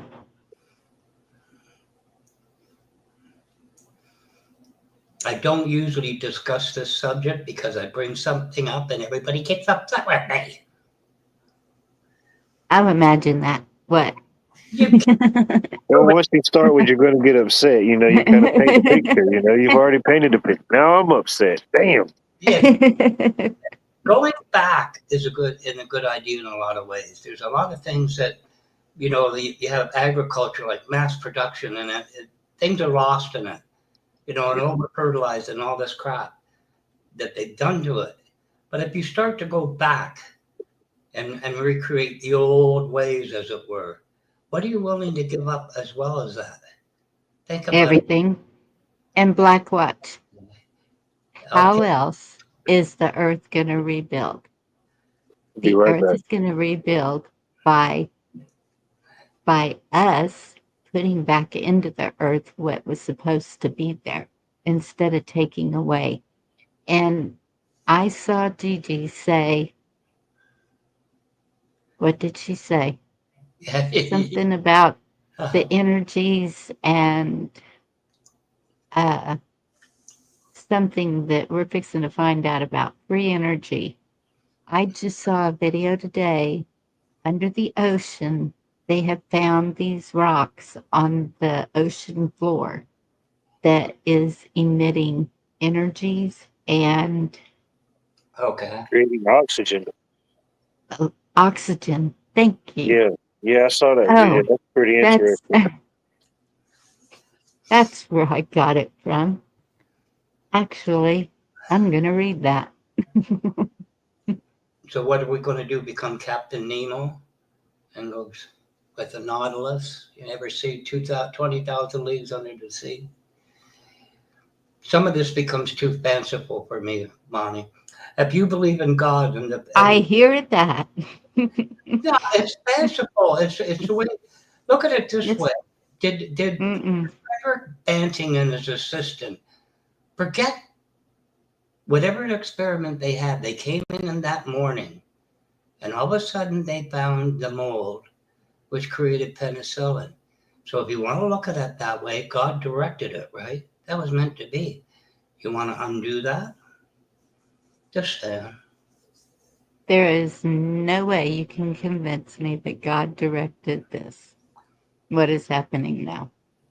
No, I'm not saying that. I'm saying that back in the day, Banting wasn't looking for it. He wasn't looking for any. Well, he was very disturbed of strep throat for children. That was a death sentence. You're 4 or 5 or 6 years old, had strep throat. That was it. That's what he was after. And all of a sudden, he's looking at this stuff and he's saying, "There's something here. There's something here." So you're going to unravel all the advancements, however it was orchestrated. Go back to the beginning. This is what gets me, Bonnie. There's been so many breakthroughs. Some people can't take penicillin, so they take other things. But I hope the world's aware. If your child was said he's got strep throat, you might as well plan his funeral. That's how serious it was. And it's gone. Penicillin got rid of it. Do you really want to go back before that? I don't. Did I say before that? I'm not saying you. This is kind of a you out there in general. Like what? I understand there are some good things that have been invented and created. Yeah. I think that there are people playing God that have gone too far. I think that there is some demonic entities involved. I think that if we keep a positive outlook and think of ways to do better, we're on the right track. No, like I said, I agree with you. They're a bunch of crazy people, but they have the capabilities. They're not long with writing 1984 little movies and scripts for books. They're altering things globally. That's scary. Like you said, playing God. Look at Monty said you need a Snickers. I just I had a Hostess cupcake, but I went for the other ones, which is about 110% sugar. So I'm on a bug. You know, it was, you said 1984. Do you know it was yesterday in 1949 that book was released? Well, it's too late now. That was yesterday. Well, I mean, you know, hey. I had my cupcake and my candle ready to light, and you were somewhere else announcing it. You were just ready to have your cake and eat it too. You were going to do that regardless, you know. Anyway, Don't blame it on me. Now Lag. I can't light it, you know, and it's a complete. But did you talk about the rocks? I went to go get something to drink. Yeah, on the rocks. Oh, but no, yeah, those stones, those rocks that they found in the ocean. I thought that was pretty interesting. That but yeah, they said that they wanted to collect them and like use them to figure out to use them as some type of energy source. But I'm thinking, hell, if it's at the bottom of the ocean and all that stuff's around it, you start taking that away. Yes. You're not really understanding what role it plays in that ecosystem or that part of the world, you know. And I think that they mentioned that if they start taking it out, all the fish would die. Every Yeah, single one. it could happen because I forget the specific depth that they found these rocks in this. It's somewhere in the Pacific Ocean. They found them, and these rocks actually had the ability to like heat themselves or do something, create energy, even have the ability to create oxygen, emit oxygen around it. So, in a way, it's kind of like I think it's kind of helping fueling. I mean, it's definitely playing a role in that ecosystem. But yeah, you start removing stuff like that in like big quantities, yeah, it could definitely have an effect on it. Yeah. Even if it's not like fish or stuff like we consume or we think that, you know, we see a lot. I mean, it still plays a role in the bigger picture, you know. Even like I seen an article the other day that the scientists somewhere figured out to how to make the mosquitoes sterile.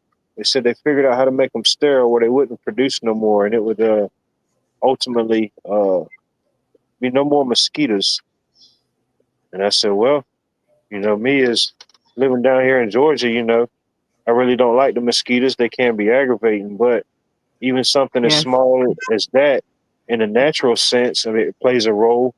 You know, science can mutate it, pervert it, and alter it. But in its natural sense, I mean, everything that we encounter in nature, it plays a role. You know, no matter if it's a hummingbird or a rattlesnake. You know, if you take something out of the world, it makes it's a wave of and then balance. Yeah. Yes. And that even goes with people, I have noticed. Because it Things are does there the same thing. Things are there for a reason. Look at those rocks. They put out oxygen. Yeah, let's screw with them. Well, seriously, I put it tongue in cheek and I go a little overboard, but isn't it? To me, every time man spends $1 million on something, and all of a sudden you invent it and say, this is cool, somebody comes along and spends $1 trillion to destroy it. That's the nature. It can't happen. Yeah. Follow the money. You know, I don't know. Personally, I don't give a flying blinkety blink. At least they ain't banned rolling pins yet. We still got rolling pins, you know. Speaking of which, if I got rolling papers, I'm fine. You know. Okay, so, well, too far away, you know. You could have been there and grow the whole tree by the time I get to you. Yeah. Which is another problem I ran into. I don't know. But when you think of, I know people are going to get hot about 2019, but when you just look at the medical advances, do you want to back them off? Do you really want to live in those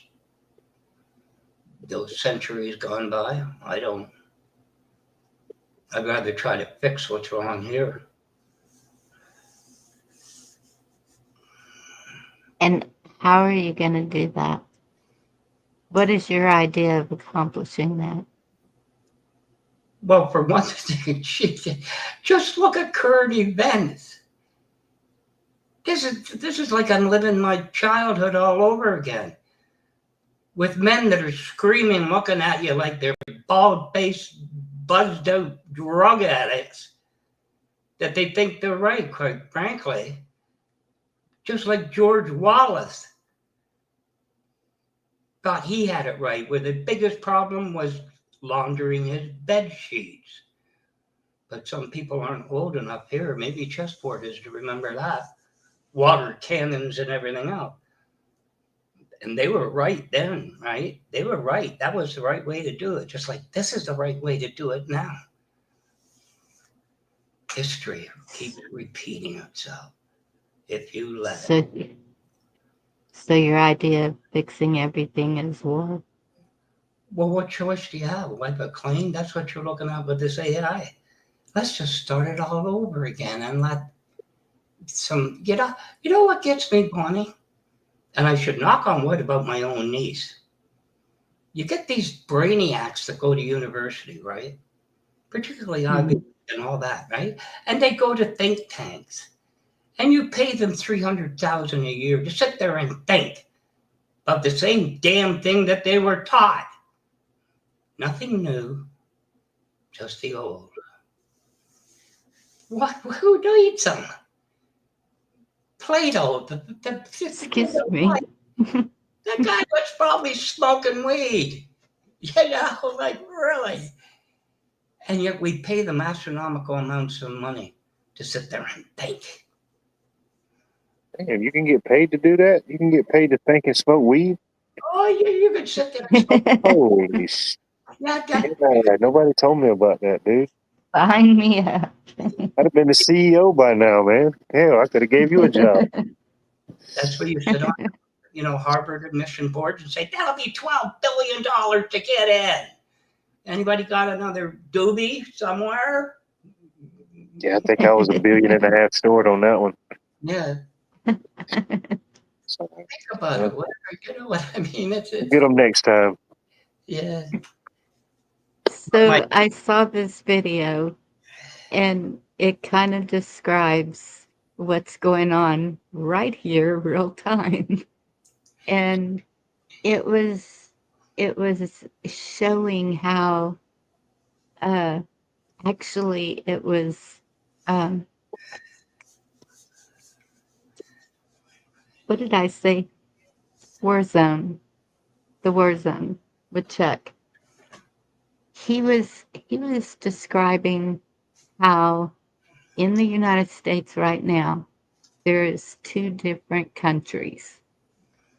There's one country that is for the right and good of the people. And there is another country that is, oh, do whatever you want to do. Hey, 21, good to see you. Do whatever you want to do. It's all cool. be yourself, whatever. And so these two countries obviously would never get along, is the way he described it. And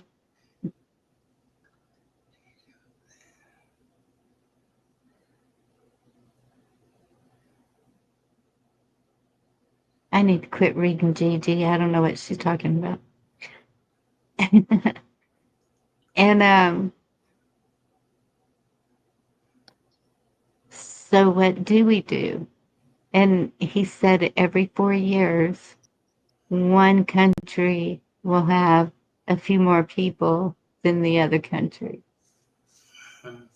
And back and forth. Yeah. There's a song about that, you know, what you're talking about. So one tin soldier rode away. Think about it. But, okay, with these riots, I personally believe that they are funded. Follow the money. There's a lot of instigators in these riots. We knew it was coming. I think that it was all planned out. And that it's over the illegals that are criminals being deported kind of amazes me. I'm all for peaceful protests. That's what even the Constitution, we are allowed, that's our First Amendment, peaceful protests. But whenever you are making shields and helmets to go to a protest, are you really planning to be peaceful? Doubt it. Probably the minority is. Not anymore. It's a majority wants confrontation. You know, it's funny. Not the majority. It's these small groups, Black Watch. That is not the majority that is out there in those streets. Very argumentative. Those are people. Very argumentative. No.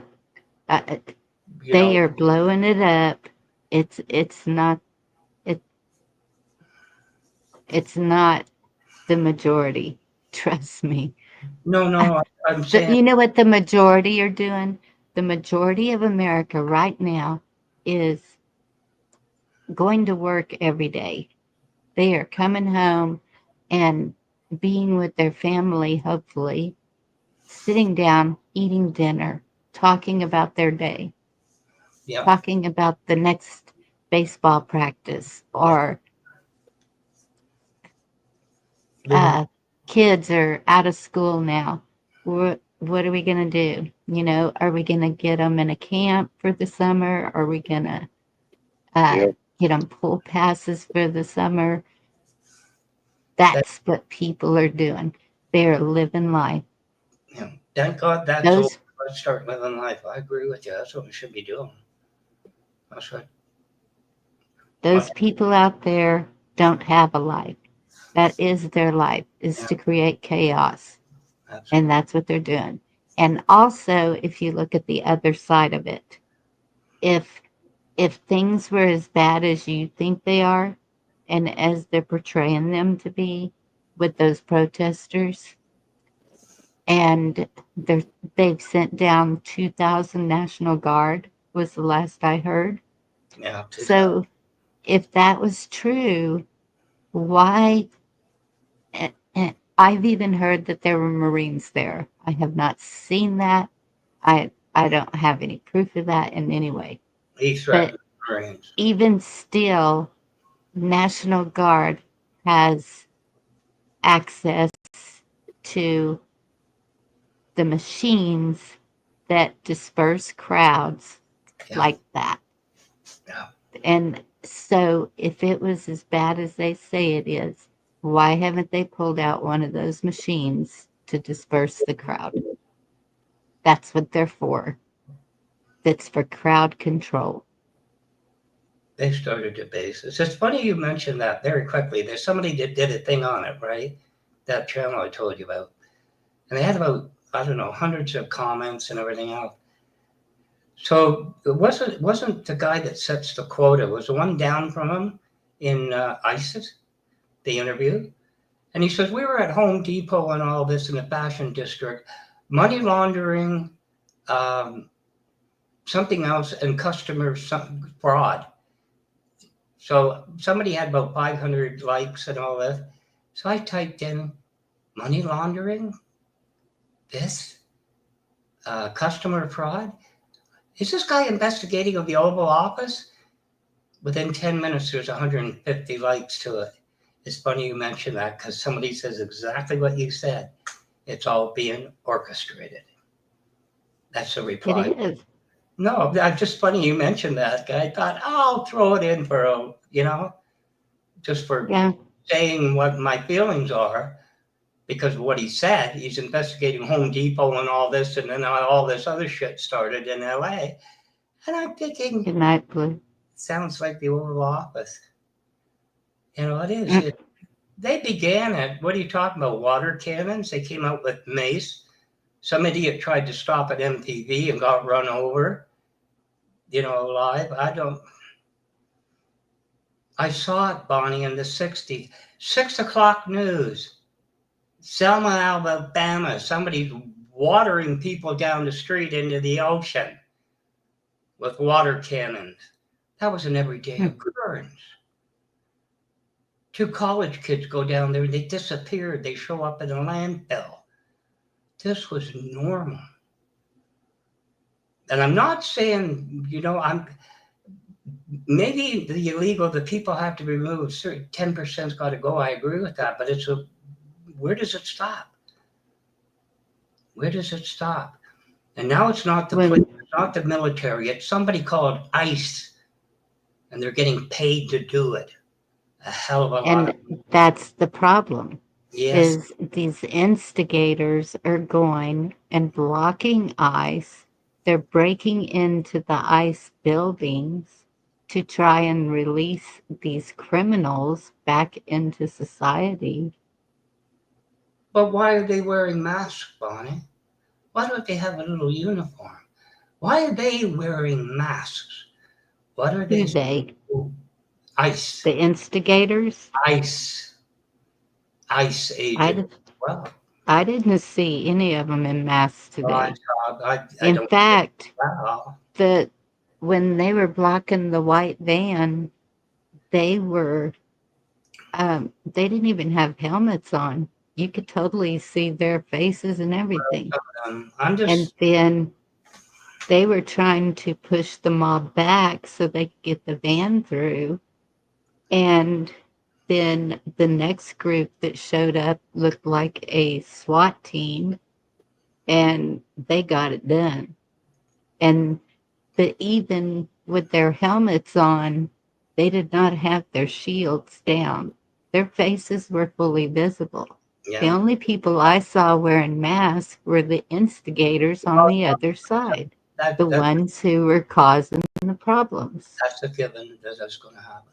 Like I said from the beginning of this, I can see thinning government. I can see the need, not just there, but I don't care for the way it's being done. Where does it stop, Bonnie? Do you leave it to an ICE agent to decide? That guy's a child molester, but he's not. You're wrong. Just herd them up with another 100 or 500, and off they go wherever they go. So you think that they are accusing innocent people of being criminals? I'm saying that I doubt very much if they're not on a quota by that, what's his name, starts with an S. I want 3,000, at least 1,200. Go find them. So that Oh, what did I call him? I know I this don't is know why I can't. The war zone. He is in. Where is he?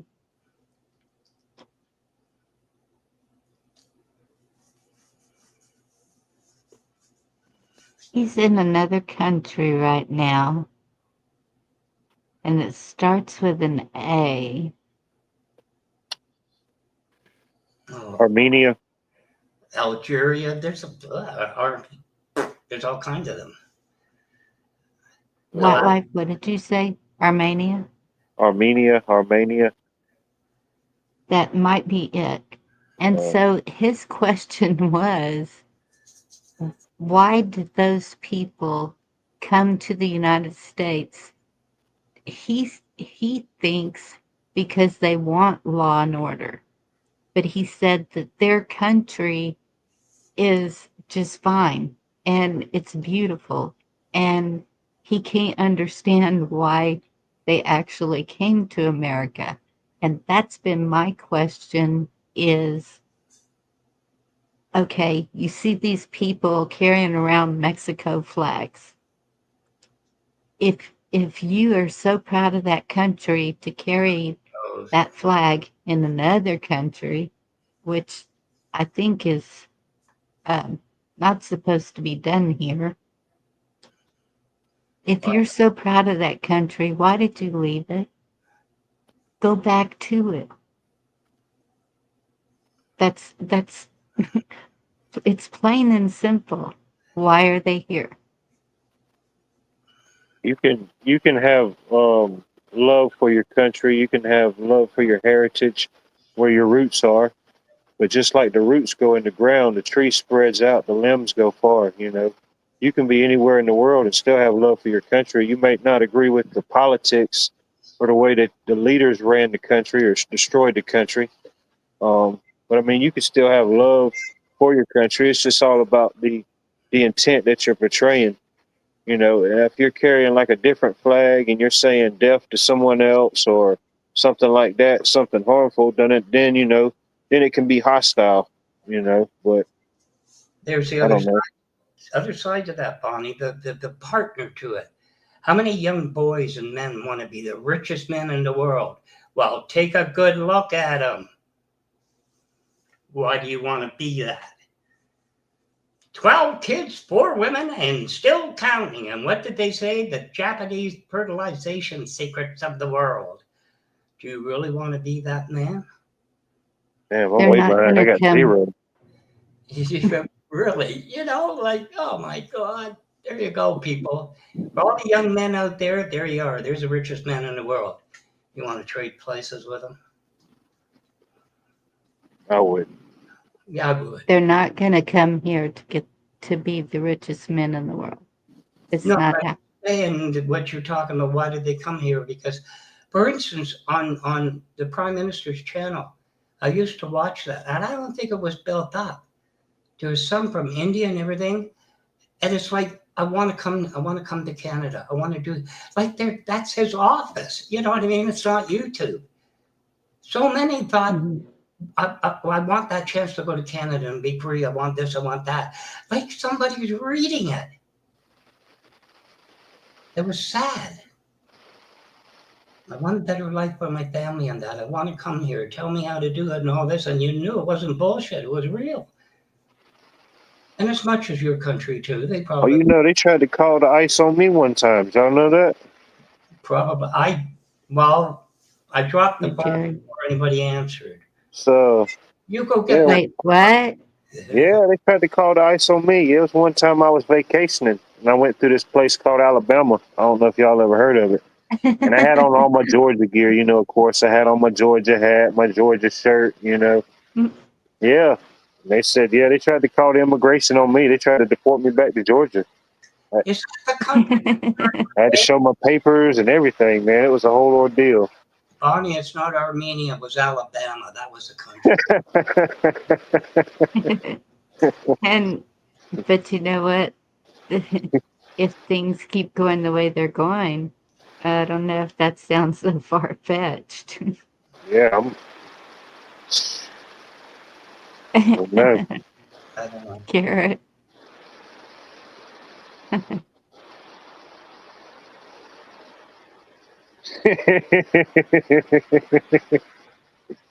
Go dogs.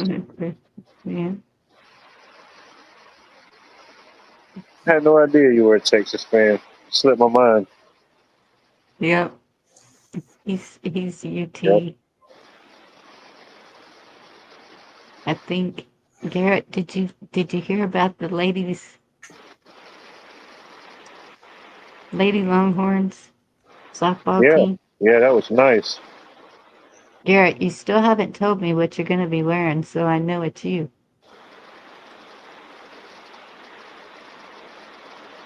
I'm going to pull you up here on this panel.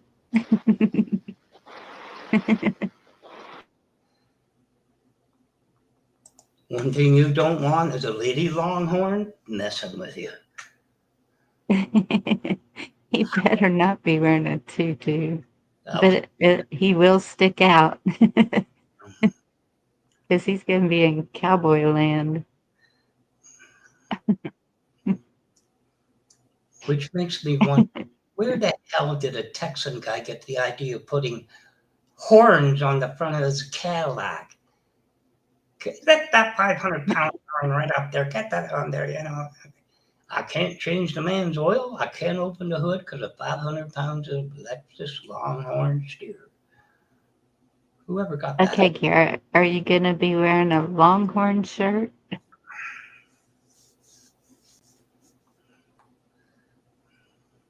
Tell me something.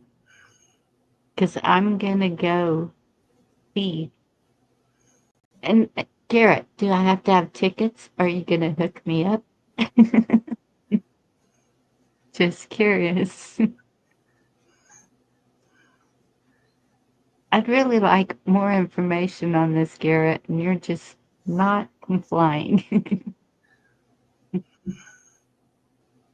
You're not cooperating with me.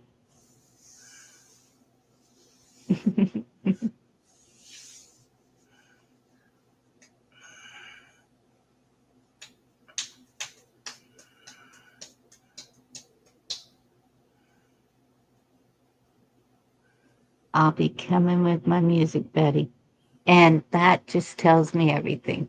No, it doesn't. No, I can't. If it is, I can't read the whole thing. Getting warm. Awesome, what?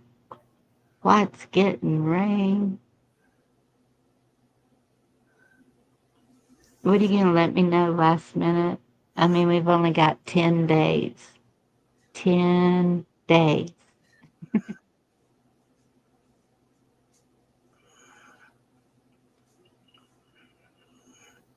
It's going to go down to the meeting. Garrett, I'm going to the meeting. You coming, Garrett? I'm going to meet you. I'm going to stand right Yeah. in City Hall, Town Square, and I'm going to meet you. You ready? Yeah. It's the youngest person in our community is going to meet up with the oldest person in our community. I'm afraid that one's not flying. You got to give it a go yet. Hey, chessboard, is he in here? Okay, maybe I'm not the oldest, but still. Well, I kept guessing, and you kept saying not that old. So I kept going all the way down to when you were 7, and you said that's about right. I'm not 7.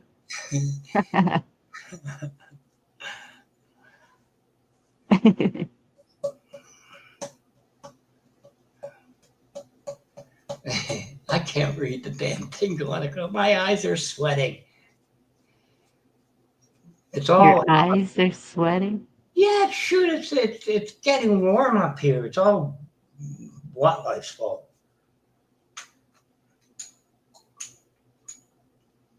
The Ohio Valley and all the heat comes up there. Although it is. No, it's the 19th wing.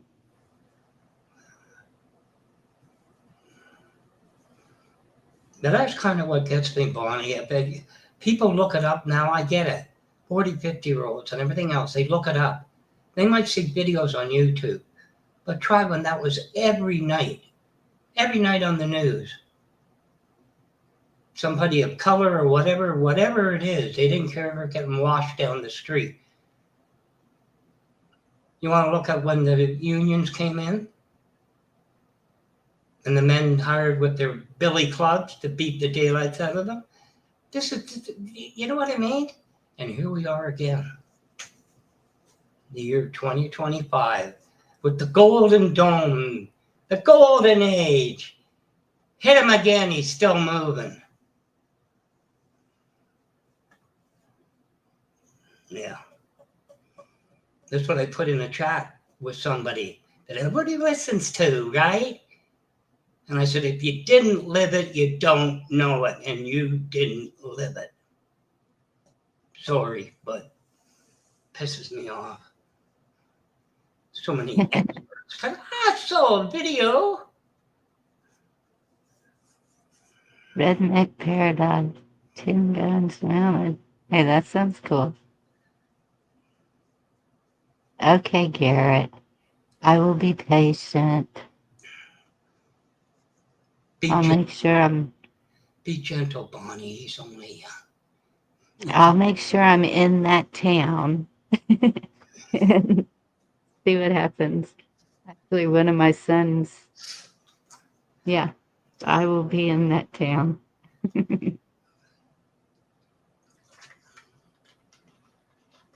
Find faith, Black Watch. Amen. Staying alive in 25. I wasn't here. Okay, Wayne.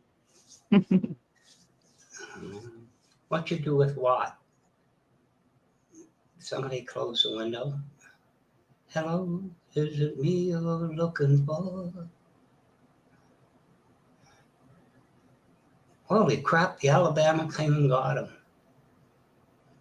So, Black Watch, what does give you peace? Pardon? What gives you peace? About what? Anything. No, seriously, Bonnie, for me, I've got great grandkids. So if their parents can, that's up to them, not up to me. I've seen it personally, I've seen enough of it. I've seen enough of let them figure it out.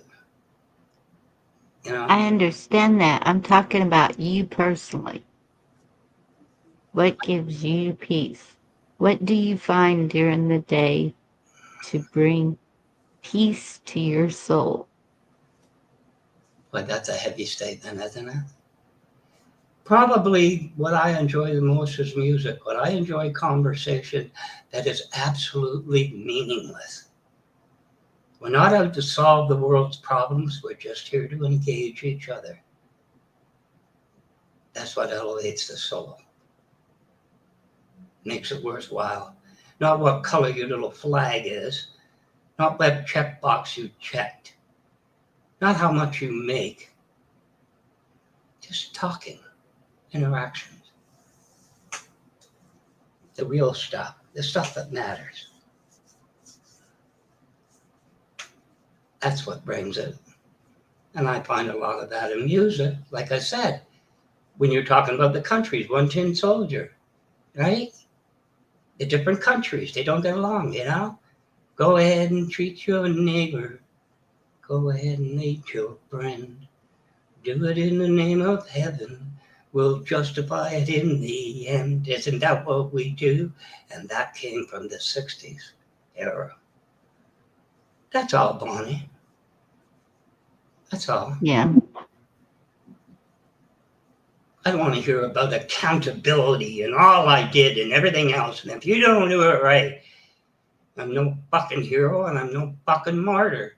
I'll address that right out. I'm sorry. I didn't think it would go this way, but the way things are today, you know what I mean? That's not real. That's phony.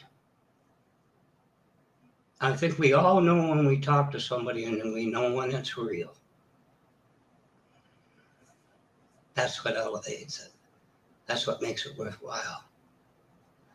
And if you don't get that, what's the point? Fake is easy. Faking it is easy. Being real, now that's the hardship. What was that saying they used to say? Fake it till you make it. Yeah. Well, there's all kinds of little. Don't do that. Well, it's because for the most part, you can't Hey, be. Sharon. You can't be real, Bonnie. When's the last time you really felt being real? It was probably on a one-on-one. When I felt being real? Yeah. Well, I know who you are. I don't. Poor choice of an. I was going to say, you think I'm not being real right now? No, that's you know. But my This point is the clone, Bonnie. I'm the fake one. No, I know you're. You know what I'm trying to say. I mean, it's hard to be yourself. It's hard to be yourself. That's a trick, isn't it? In life, to find a friend, to find somebody that you don't have to put a face on for, that you can, that isn't that the measure of friendship? I think Meat Puppet's having some issues. No, meat puppets probably running over pedestrians at the moment. Get away! Damn it! You're not supposed to be running down the highway at this time of night. Crazy teamster. I don't know, Bonnie. I don't know. There was a time. That time's over.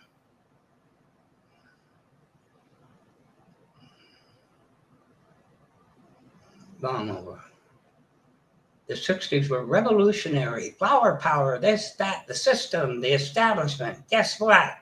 It's still here and it's in spades. 50 Maybe you're listening to too much. That's why I can't find enough music on this stupid thing. I can't, I gotta find me some more Willie. Pardon the way that sounds, but Willie Nelson. Certain people you can't find their discography on them, but it's the way it is.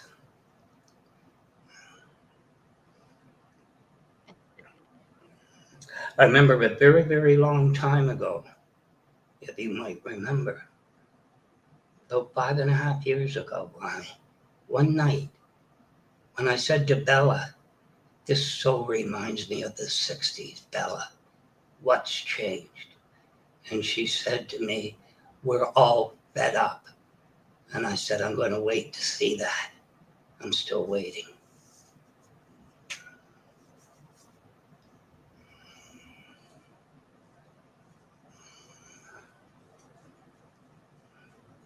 I don't know how old she was. She lost her son when he was 27, and that was 5. I don't know. Anyway, age does not mean wisdom either. I don't know, Bonnie. I don't know. That's true. That's why I thought, remember at the beginning, how old are you? How was it this and that?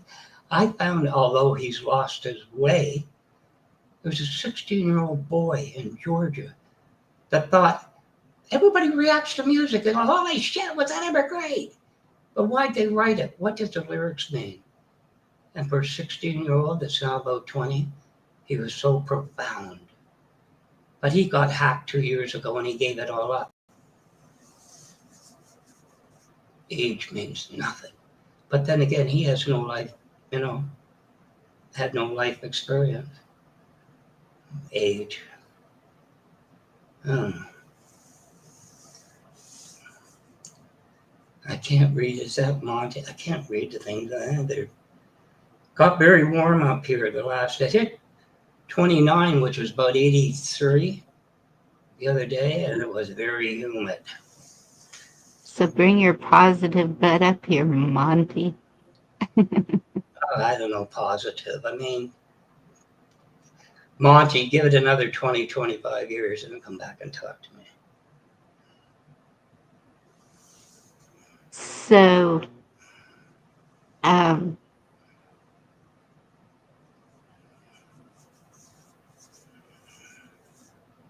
hmm.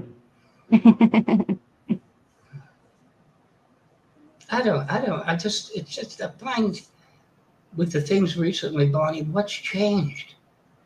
I've seen A this, lot has changed. I've seen this I'm cycle over and over and over again. And what's changed? Other than Watt moved to Alabama. Maybe come back. Ew. We got a thing. You know, I Not yet. humor, but it is the reality of it. I don't know. I don't. No, I think your reality is a little different than mine. And I understand that it's different and I understand why it's different. But I just, I'm not Black going. Watch, we've been friends for a long time. I'm not going to go through another night like that. I don't see how, but we have. When And so I thought to myself, where did Chuck go? And a little voice just hit the X button. Get the hell out of here and go with Chuck. I did. No, but did I? it has always been my wish for you to find peace in your reality. I don't know. I can't help but be disappointed that it hasn't been figured out better than this, but maybe it can't be. I don't know. You know. Hey, Rainwater, good to see you. The love of Christ. Amen, Sharon. You know something though, Bonnie? I'm not the first to go. I think this is a generational thing. I think every generation has come to this point, one way or the other, and said, you know, what did I do? And at the end of the day, you say, I did the best I could. Maybe that's it. I don't know. And if you can say that, then that's great. You did the best you could. Well, maybe that's what we all come to and say, you know, the hell with it. They're not worth it, but I did the best I can. Let me go. Prepping 101, you stepped out? I thought you were here the whole time. I don't know. I don't know. Okay, Watla. I understand. Hope you come back. What happened? It's storming really bad in Georgia.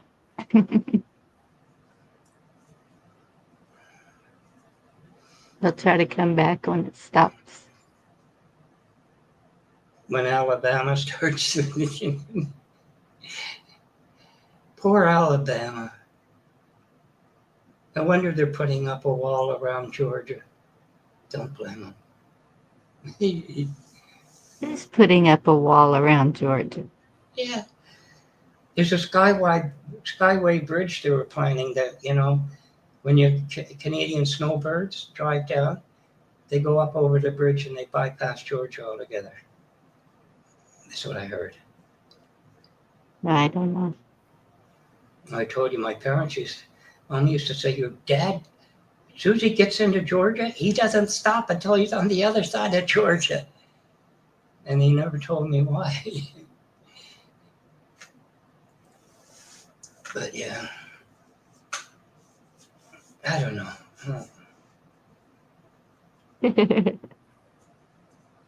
That's why I left a couple of channels over this, Bonnie, because I said you could go back to the way it was, make it more simplistic, but then you do without the games, right? And then everybody started on me, so I left. Because it's only logical, isn't it? Whoops. You never get Okay, so now that sorry about that. I didn't mean to step on you there. Go ahead, Black Watch.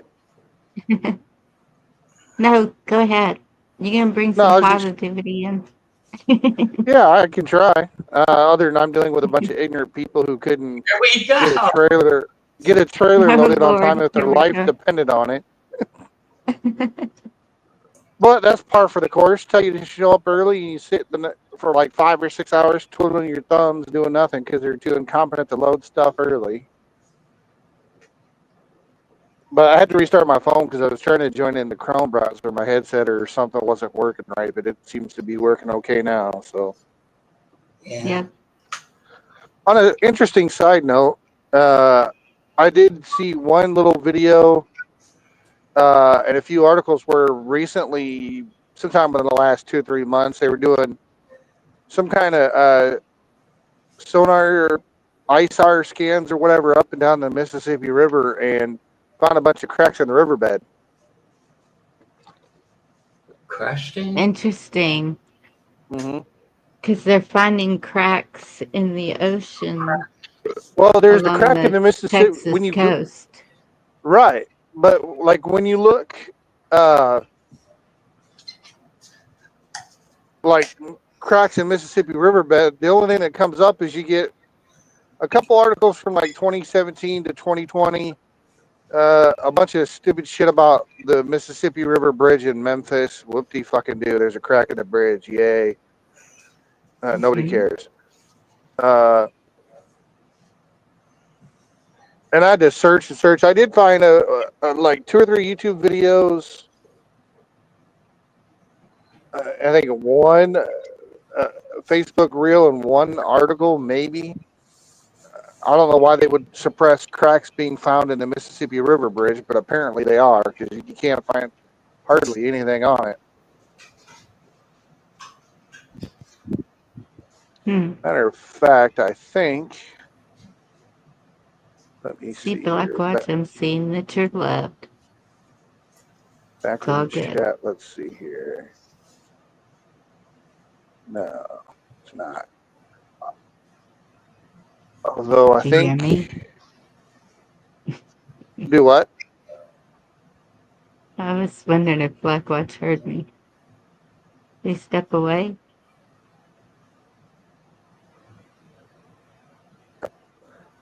I'll have to dig it out of my email later. I've got a few. I was going to post in the back chat the YouTube link for one of the videos, but yeah, it's kind of interesting. They found some doing, they were mapping the bottom of the river, going up and down the river to map everything, and then they started seeing all these anomalies, and apparently there were some cracks in the riverbed in places. Is the one you mentioned down in Texas, down off the coast, is that at the river delta, or is it out in the ocean? They make it sound like it's not out far into the ocean, but it's not on the river. Like, they make it sound like it's happening all the way across the Gulf Coast, actually. But I know for sure Texas. And so it makes me wonder, is it because of the oil rigs? Is it because of, I don't know. Well, it could just be the tectonic plates for the North American continent shifting. Yeah. Could be.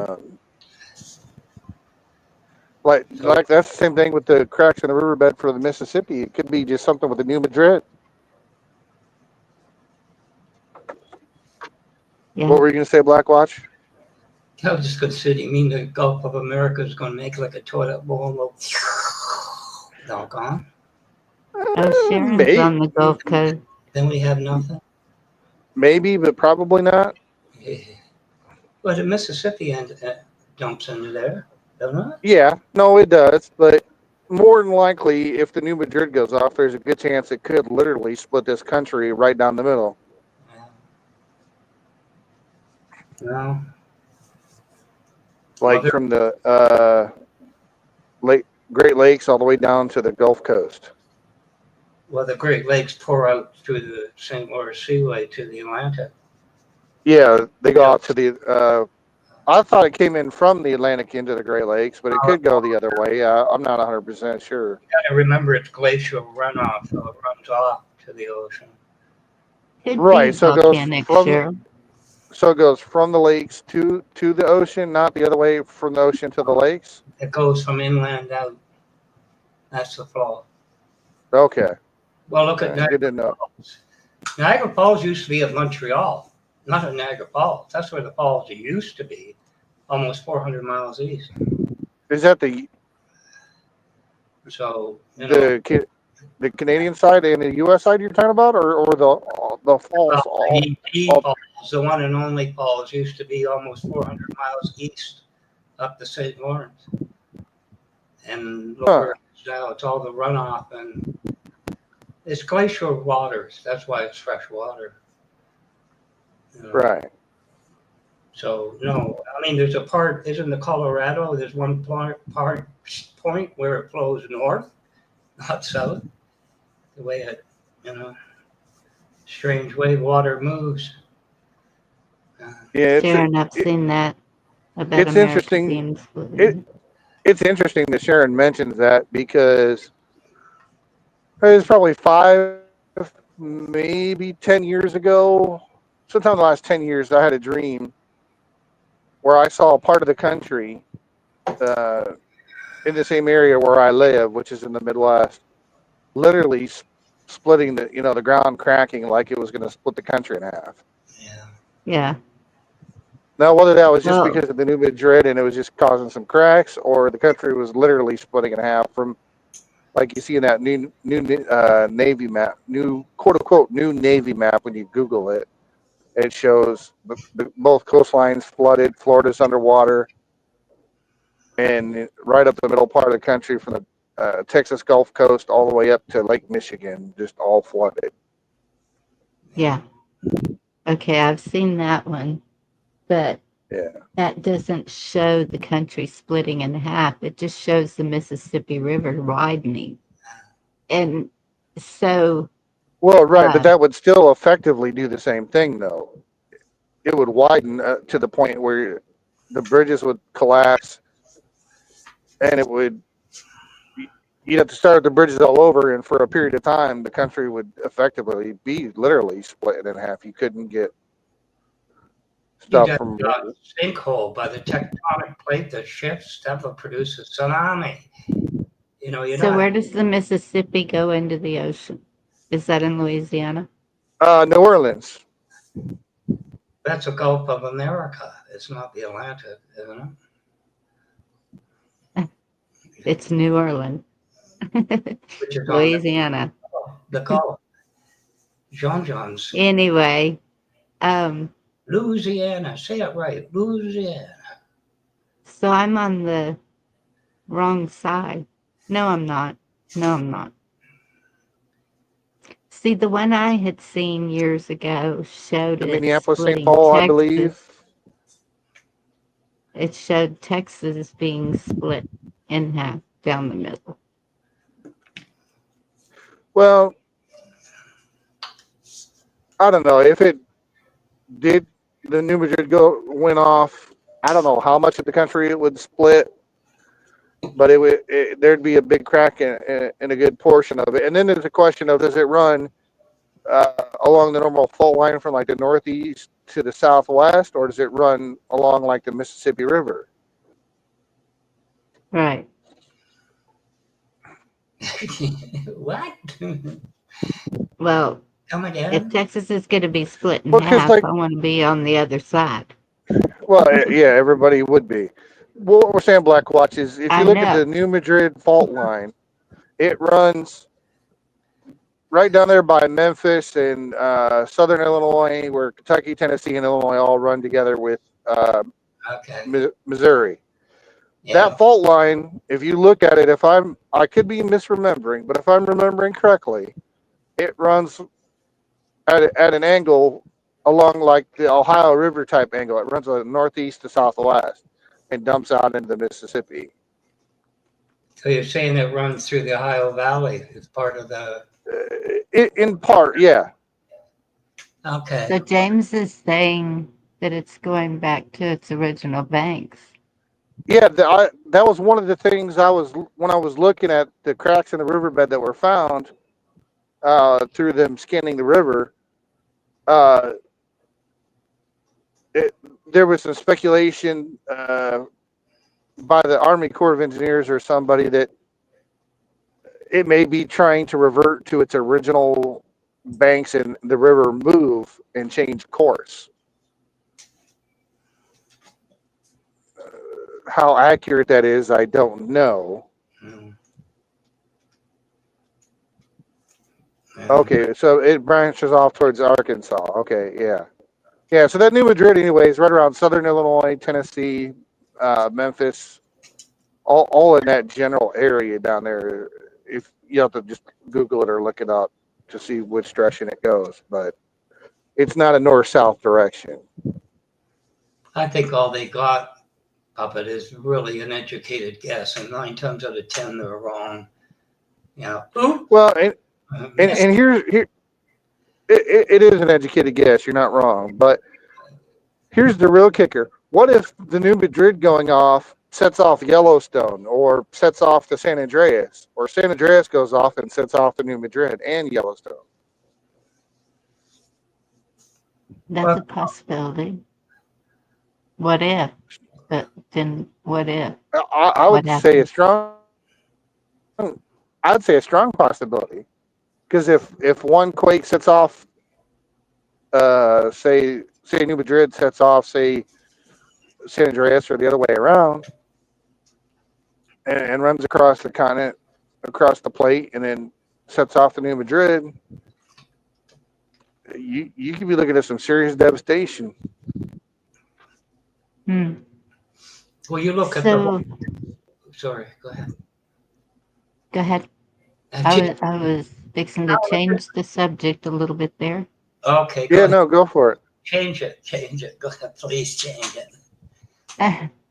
So I've been seeing a lot of EMP talk, which would mean no power. So right. Well, the question is it going to be from the sun, or from our own government, or someone else here on the planet? Well, it doesn't really matter. Is everybody prepared to handle that? Well, I mean, there's only a few ways you can really be truly prepared for that. I mean, they have solar powered generators that you can hook panels to run electricity into your house that run quiet, but those run with a 20-year warranty. It'll run you about $1,500 to $3,500, depending on what kind you get. I think there's one that is a trifold, and that Well, the is one, plenty of power. yeah, I mean, there's quite a few fans. different. Yeah, no, there is. There's lower wattage ones and there's higher wattage ones. The one I was thinking of was quite a couple years ago. Was promoted by a channel briefly that I follow. It was military tested, and it had the initial one was like 4 solar panels and your generator.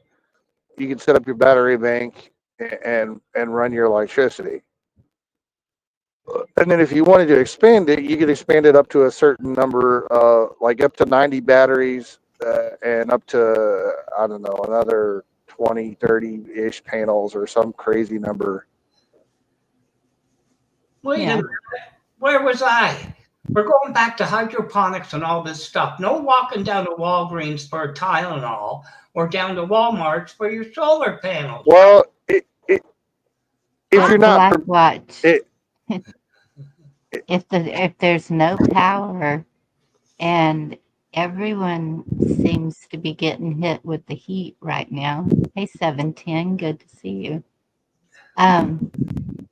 You kind of want to think of how you're going to stay cool enough not to just croak. was going to go, you're going to plant out, back 40s and everything, and you're going to say, what time is it? Say, I'll run out and look at the sundial. All of a sudden, we're around with solar panels and inverters. Well, that was just a random thought I had that if you had those ahead of time, you could run, say 8 solar panels hooked up to a generator and some batteries and have enough to power whatever electronics weren't fried in the EMP, if any. Otherwise, you're stuck. You better go make buddy with the Amish people if you're not prepared and learn to do it the hard way. Maybe Okay, we don't have any Amish people. Yeah, here we go. I'm in an all-electric. Mm-hmm. I don't have a generator. Sure. So, am I prepared? I have 2 little fans. One is battery operated. The other I can run off of a power pack that I have. It's solar. It's just it's about a 2-foot wide panel that sits in the window. Whoever in chat's asking about the have- strawberry moon, that's not until another 2 days from now. Sorry, go ahead, Bonnie. I have an amazing picture of the strawberry moon from 4 years ago. I was going to say there's another one coming up on the 11th here in a couple days. Cool. Let me see if I put that in my email. So I got to share it because it is the most beautiful picture. My daughter took it. Nice. But as far as being prepped, like me, I don't have hardly any preps because I'm a trucker. I spend all my time out on the road. Excuse me. Right. So. And I'm not a prepper. I mean, okay. I'm going to be canning some meat. I got the new seals and everything for my canner because I bought it at a garage sale and Well, and do you have the original Foxfire books, Bonnie, or no? No, I do See, not. I know Amazon reprints them. They're like $230. I bought them about 2 years ago now. It's all in black and white. Unfortunately, they didn't print them in color, but they do reprint them, or you could probably find some at yard sales. And they were how much? Last I saw, $230 roughly. I think that included shipping, or $235, so it was shipping. Yeah, that's It's not on. happening. Yeah, I was gonna say it's on Amazon, or you could go the cheaper route and try to find the originals at yard sales and estate sales and that kind of thing. I think originally there's 14 books, I think, in that set, or was it 12? Somewhere between 12 and 14, I think, in this set. I don't know. I've heard them mentioned. Well, it's just all the really old school knowledge, like how to make toys by hand, how to make your own little wash machines, how to make stuff by hand. It's all that Appalachian hillbilly, old school, Just help her. We're going to be old school knowledge. How to do stuff from I scratch. kind of know how to do that. I mean, like I know how to wash my clothes at the river, and I know how to make a porta potty with a 5-gallon bucket. Yeah, that's not quite how that works, but yeah, okay. But it's mostly stuff like how to make your own soap by hand, how to make your own toys. I know if you how to wanted make to my own go soap. make your own house or cabin. I'm not building a house. Meat puppet. You have heard Bonnie say 7 generations. I think she's got some insight. Just say Hey, it. Tim. Good to see you. Hey, Eric. You know, I don't have 20 years to do all that. So I have a pretty darn good fire kit. I have a pretty darn good medical kit. There you go. So my thing is to help others through Sure. whatever happens. And hopefully they will do the same back. I mean, it's got to be reciprocal, right? It's got to be. You would think so, but depending on the situation, it may not be. True, but it. Unless it's from the government, and then in which case, run, because they're never here to help.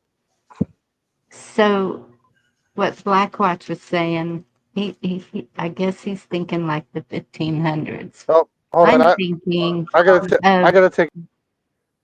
It's all relevant. I'm thinking of growing up with my grandmother. Yeah. I guess Meat Puppet had to take something. Thank you for coming up, Meat Puppet. They probably disconnected his air ride again. I don't blame the car drivers. Cut the guy's air. Watch him go off the road. So I'm thinking growing up with my grandmother, we didn't have air conditioning. No. But there wasn't air conditioning anywhere. Maybe in the stores, but you didn't have it in your car. No. You didn't have it in your home. No. I think when my grandmother finally got air conditioning, it was when she had a heat stroke. And Okay, I'm back. Had a phone call. Sorry about that. That's all right. You may hear some noise here for a second, but go ahead. So she knew she messed up when she had a heat stroke. But I think the biggest problem that I see for anybody is running water. If you have water, you're okay because you can cool down with water. You have to have water to survive. Period. And I know those life straws are pretty popular, and there are other more old school ways to filter your water. If you didn't want to buy anything. I have the life straws, but those don't last very long. No, I mean you're only going to get. I forget what the number of uses are. I know most.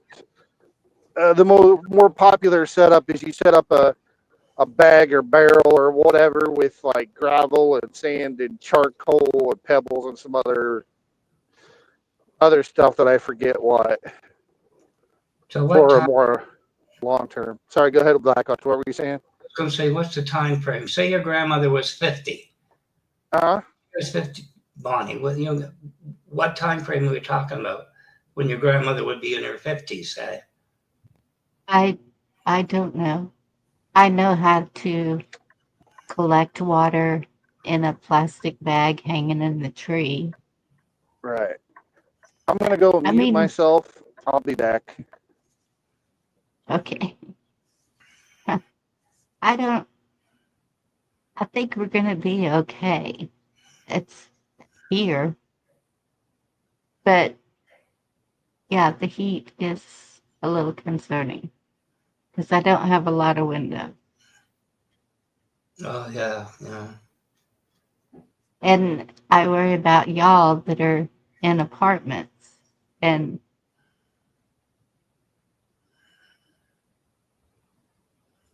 because you probably don't have a lot of air circulation either.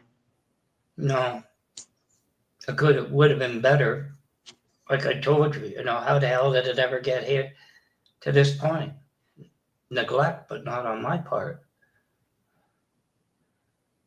You're right. Yeah. You're right. I worry about it. There was a couple of years I used the air conditioner. It was right on me. But at the same time, there was ones where if I only get through this 2 or 3 weeks, I think this summer is going to be a stinker. as I we, think so too. you know, that's what I grew up. It's going to be a stinker. You know what I mean? It was like, Yeah. you just don't sleep and everything else. Well, and that's where I have slept on a wet towel with a wet towel under me. There's it's all about the water, I'm telling you. If you have water, you can stay cool. Yeah, but age is an enemy quite often. Yes, it is. You know, it works with the body the way it did, you know, and we all know that. Well, Garrett doesn't know that, but by the time, maybe by the time you meet Garrett, you know, the beard will be down to his butt, you know. It'll be a creak, you know, you'll notice him creak and make strange noises when he gets out of the car. And So you think Garrett has a long beard? no, I said by the time you get there, he probably does. Oh. Yeah. It's kind of So like that's I lost my razor 38 years ago. that's the strawberry moon off of a hilltop close by. Isn't that amazing? Mm.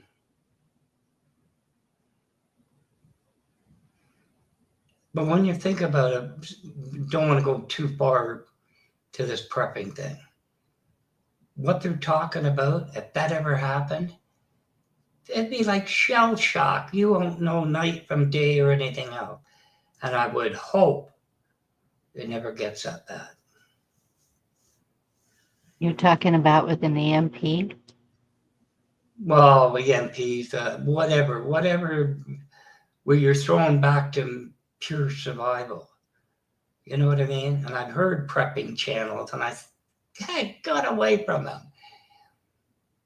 You never know when this shit happens, so get down to Walmart and get yourself a 20-gallon there Tupperware thing and put your shit in and put it in the back of your pickup truck. Of course. Good night, Tim. You know what I mean? Like, if it ever really life got that bad, you wouldn't know what the hell to do. It's nice to have these things, you know what I mean? Capabilities, but when you're older, you're going to rely on Awesome, Pat. I don't know. I understand what you're saying. I mean, I know what you come from. I've listened 7 generations. It all comes down. But I think, Bonnie, sooner or later, there's a gap and it jumps. And I think you know what I'm saying now, in the present day. Is it going to go to the next generation? I wonder. unless they have to live it.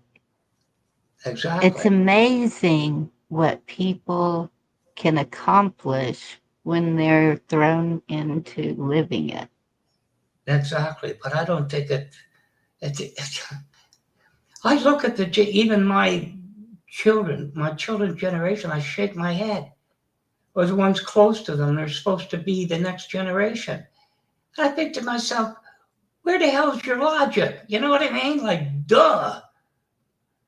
I've never noticed it so much as I do now. You know, Sharon said she imagines it would be like after a hurricane. Exactly. Or a tornado. Or any kind of disaster. You rebuild. And the community comes together. People do come together. Look what happened in North Carolina, Tennessee, Georgia, all the Carolinas, Florida. People come together when the need arises.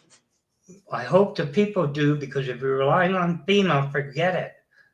This is Yes, we don't. They did it. We don't want FEMA. What you rely on, what you think is going to happen, and everything. How the hell is it going to move? How? This is what we build agencies like that for. Where most of the country helps those afflicted, right? As it moves around. Yes, Pat. Gone. Oh, Sharon, you're in New Orleans. Okay. A lot of people have said to me in my life, Bonnie, I'm negative. You tell me, has there ever been a more negative time than now? And you turn around, you think to yourself, people got to help. We got to help each other. We got to have mechanics. And you have administrators that are ripping it away because they want blaming AI over the. Oh my God. Wait, Blackwatch, did you just ask me if there's ever been a more negative time than now? Well, there has been. I mean, that you've been alive. There's been worse, but we weren't there, right? I mean, the Black Plague was so time, but I wasn't alive. Well, I wasn't either, but there's been a heck of a lot worse times. The fall of Rome. Noah built an ark. There, a lot. A lot of worse times. Well, and there was this one time at band camp. Well, think about it. You got all this going on, but it's more important to have these little puppets, robots going down at the YMCA, and you got a guy worth billions and billions of dollars laughing like he's a child. I'm a little worried. I think our priorities are somewhat shifted. But then again, that's just. I would have gone with screwed up, but shifted works.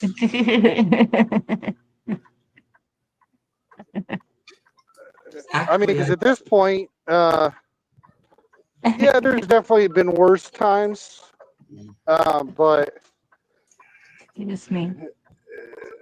Depending on, like in my case, for me, yeah, there's been worse times, but I have my faith in Jesus, and I'm good.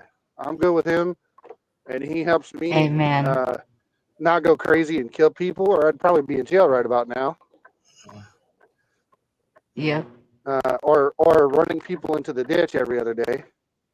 Listen, I got to tell you, Puppet, going crazy and killing people right now is a pretty hard job to get because there's a lot of people doing it.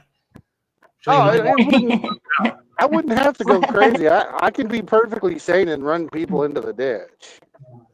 Oh my goodness, you too. But to be fair, I've lived in Crazy Town since I was really young. We'll put it that way, and people, for the most part, don't mess with me, so I'm pretty well off.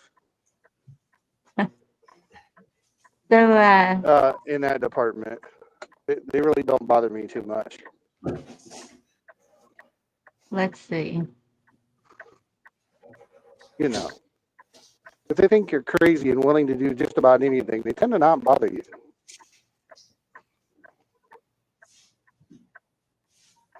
Hey.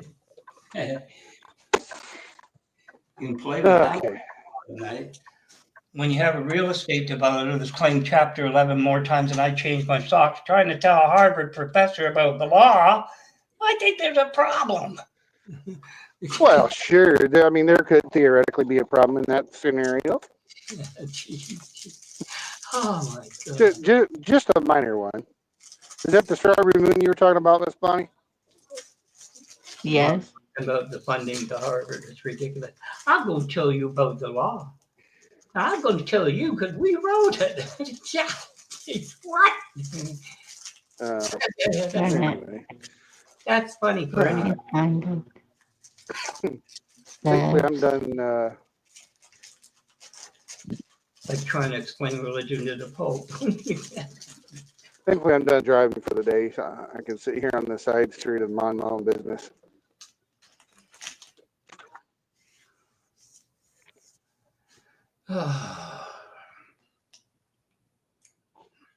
Oh, really? Huh. But I hope you are right, Bonnie, that there's a lot of families sitting down saying, what are we going to do this weekend? You want to go to the water park? You want to go to the woods? You want to go for a picnic? You want to go for a drive? Ooh, that reminds me. One other way you could stay cool if you don't have, say, electricity, you could make, well, you could do a swamp cooler, but the one, I don't know if it's the same thing or not, but you take a cooler, you put some ice in there, cut a hole in the lid, you get Yes. like a battery, some kind of fan, battery powered or solar powered, and then it sucks the Yes. cold air from the ice to help circulate cold air to cool you off. Yes. I have seen that also. Uh, That seems like it would work pretty good, but where are you going to get the ice? well, so that's the only. Just curious. But you got ice. I was gonna say that'd be the only real problem is finding the ice, but A little bit. I'm not. If you were partially repaired and had a root cellar, you could have theoretically some ice in your root cellar to keep things cool. You know, have it down below the frost line and keep things cold. I guess in a sense, if you were prepared per se. Otherwise, finding ice could be a problem. Yes. Where did they get it back in the day? Did they Usually, have if memory freezers? serves, well, no, not until the mid 50s anyway. Before then, as far as I know, they pulled it from the rivers during the winter, and it was usually stored in giant warehouses, if memory serves. What? Hmm. I got news for you. We got a monopoly on glaciers. You guys ain't got any, and it takes us a few thousand miles to get up there. Yeah. Think of the way the refrigerators went in the day, public. You know. Well, the older fridges from the 50s, 60s, and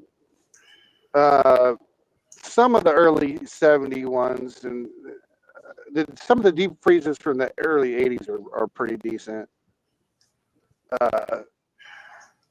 They were made to last back then, though. The older stuff was made a lot better. Like I spent $100 on a 15.5 cubic foot Montgomery Ward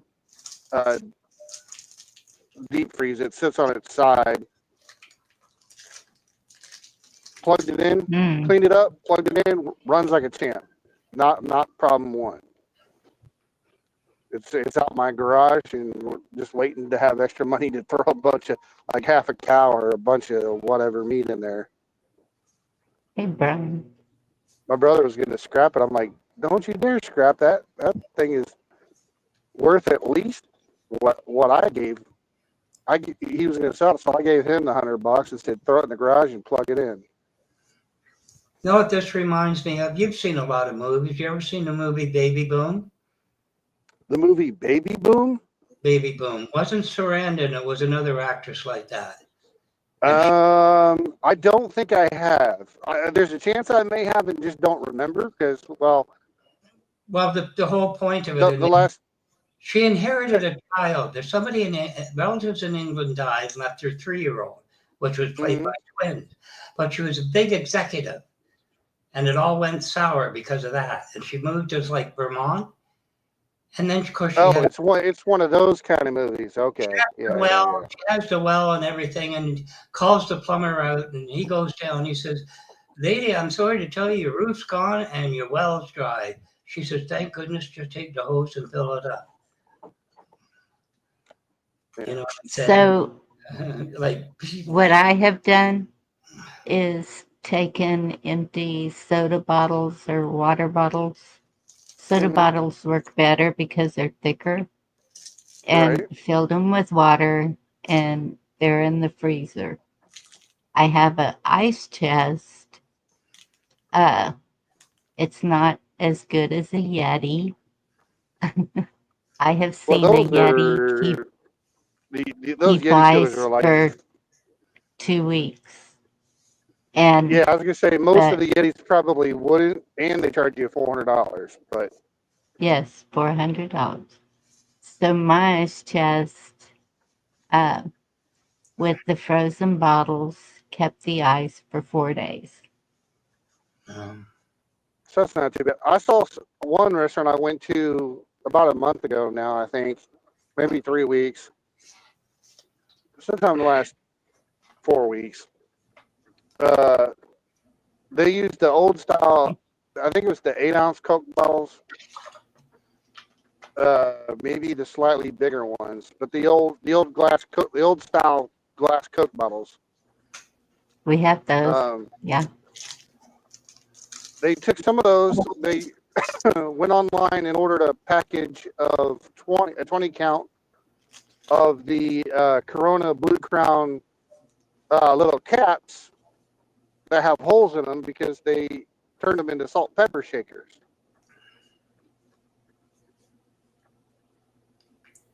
So you take the glass Coke, glass Coke bottles. You order a $10 package of the blue Corona Crown little caps that just so happen to fit perfectly on those bottles, and then bam, instant salt pepper shakers in glass bottles.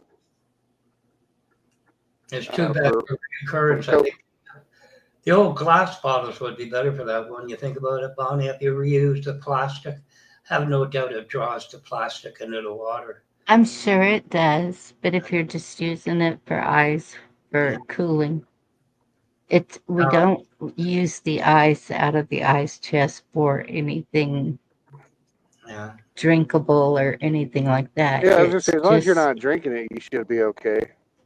yeah, it's just for cooling. Oh, now if you had one of the older metal coolers from like the I would say 50s or 60s, I think is when they had the metal coolers. That's what we took to the church picnics on Center Island, what you're talking about. Those would probably work better if you're going to put more drinking style water in there. Dry ice works pretty good. You tasted it in the food though, Papa. I'll tell you, if it was like 4 o'clock in the afternoon, the picnic you'd eat, you tasted the metal in it, the food. They weren't very good. Sure.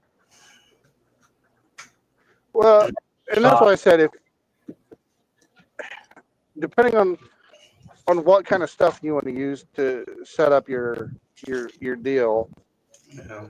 Like Bonnie said, if you're using a plastic cooler and you're only storing it just for ice storage to keep things cold, it'll be fine. Don't worry about it.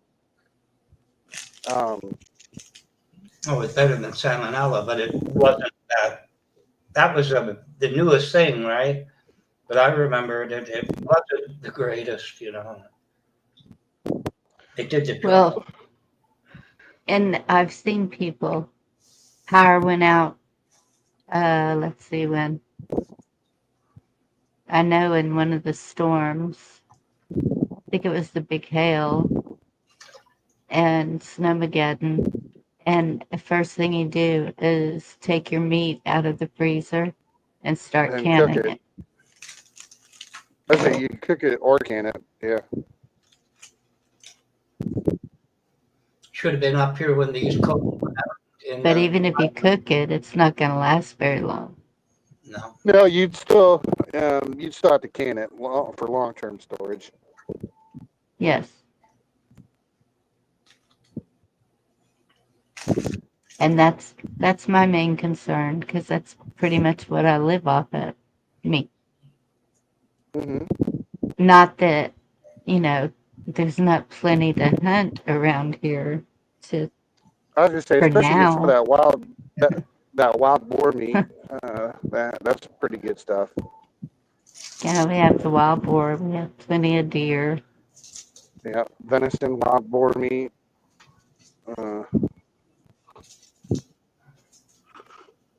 We have plenty I'm of sure cattle. I'm sure you got plenty of ducks and rabbits and.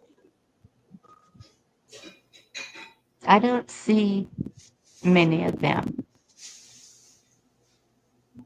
Ducks and rabbits? We have people that are raising them, but they're not just, you don't just see them around. If I go down to the river,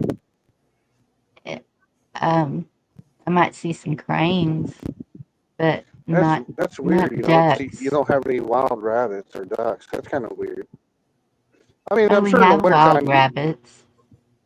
Well, I was gonna say, don't the cobra chickens come down in the wintertime? The what? Cobra chickens, aka Canadian goose.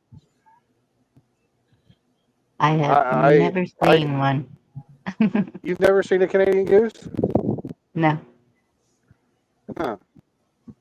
I Mm-mm. mean, you're not missing much, but I call them cobra chickens. Is that the ones that fly in a Yep, in the V like a formation. arrow? Yeah. Yep, they go south I've every never winter and then seen that. north I've during seen spring or summer, whatever. I've seen videos of it. I don't think they come over me. I don't think I'm not sure they go over Texas either. To be honest with you, I think they're more like Alabama or Georgia somewhere. I think. I'm pretty sure, Bonnie, you would not have been affected, but you remember the East Coast blackout of 2003? That woke a hell of a lot of people up. Yeah. And that's what I'm saying. I mean, I know people have made it through before, and if they have to do it long term, they have to do it long term. Yeah. I personally would rather see it happen in the winter. I don't know that everybody feels that way, but I think that even the people in the north, if it happened in the winter, people in the north are prepared for that. They have the wood stoves. They have a lot more. Well, not all of us, but there are plenty that do. They have a lot more security in a situation like that than we do in the South. Not really. I knew a guy that used to come in here that was in Nova Scotia. He had an oil and wood burning furnace, but what he was paying for a cord of wood, bush cord, was like, somebody would give you something for nothing. It's not normal. But then again, Nova Scotia is like out in, you know what I mean, like the boondocks. You know, that's I not. have enough wood to supply for years. Years. And that's what's weird. I don't have a wood stove, but I've got the wood. Oh my! But I Sorry could about that. trade. I could trade wood for whatever I needed, right? So that's Potentially. why I keep it, and it's definitely aged and ready to go. Mm. And it's oak, and the Ooh, oak nice. burns longer than Yeah, you're not kidding. The only a thing lot that of other burns woods. longer than oak that I'm aware of is hedgewood.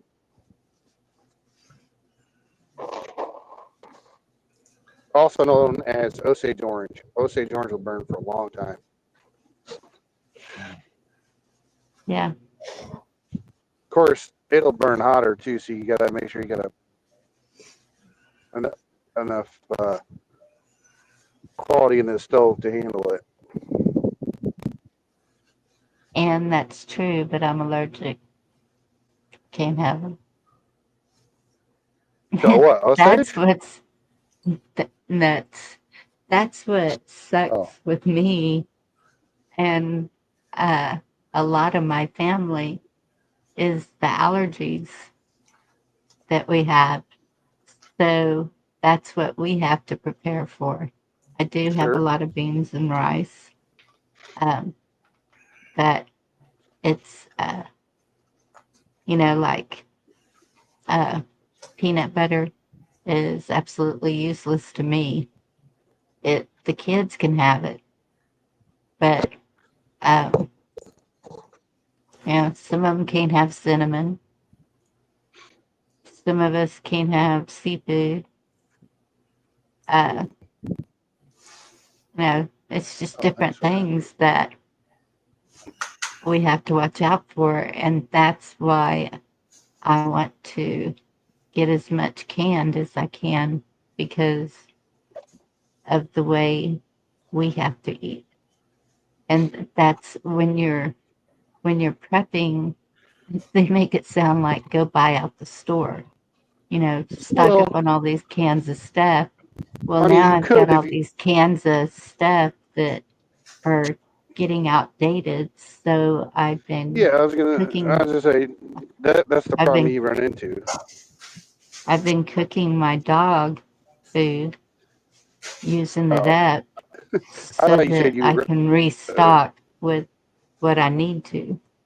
I thought you were gonna say you were cooking your dog there for a second. No. Cooking Poor dog Fido. food. Kidding, That's of what you course. do with the green beans and the carrots and peas, the things that they can have, along with the Right. eggs and uh, whatever meat. I have some canned meats that I've been putting in. Sure. Oh man. Yep, see, Pat has the same thing. She can't do poultry and her daughter can't do beef. So that's a big thing. Yeah, it would be.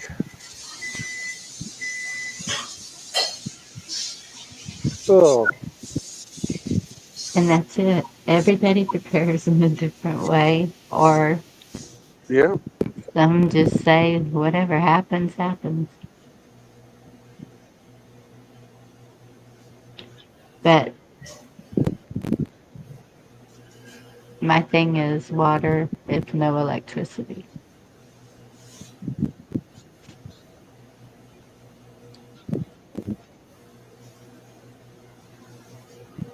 Yeah. Well, I That's think I'm what gonna we're step down working and on.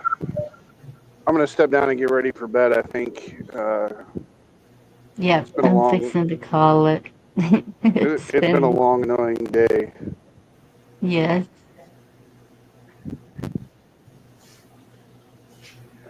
So we will catch you Yep, guys on the next one. thank you for coming up, Meat Puppet. Appreciate Yeah, it. you're welcome. I'll try to catch the next one. Yep, you take care. Are you You seeing too. that moon where you're at? No? Okay. Keep it between the lines. I don't know. He's what? I was just saying the meat puppet, keep it between the lines. Right. Try to, anyway.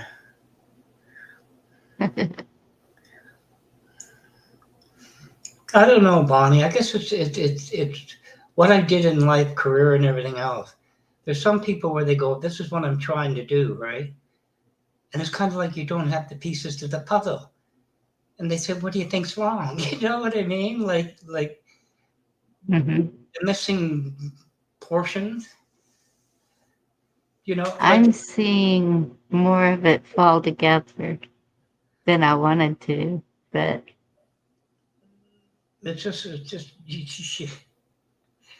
you can't get there from here the way you're doing it, you know. And I'll give you for instance, my son-in-law was going to fix. I had a 2006 Buick Honda, and he's going to try to fix it. And I said, okay, you know what I mean? Sure, it's whatever. And he says, I watched a YouTube video, and I thought this ought to be good.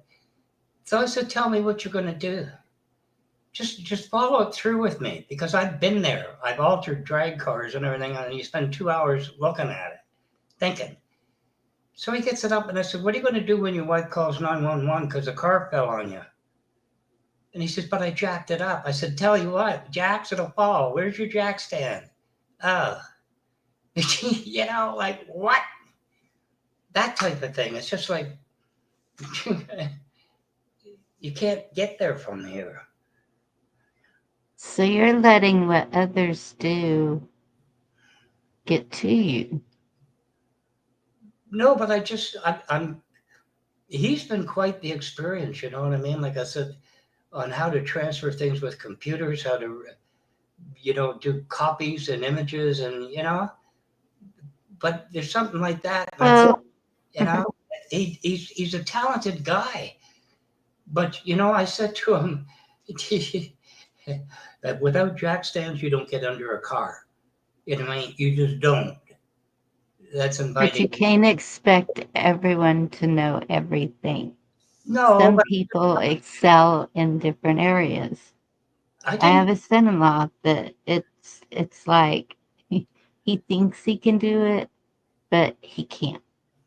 And I hope he's not listening to me, but No, he well, I didn't. there's some things he cannot do that he thinks he can, Yeah. and then it turns up messed up.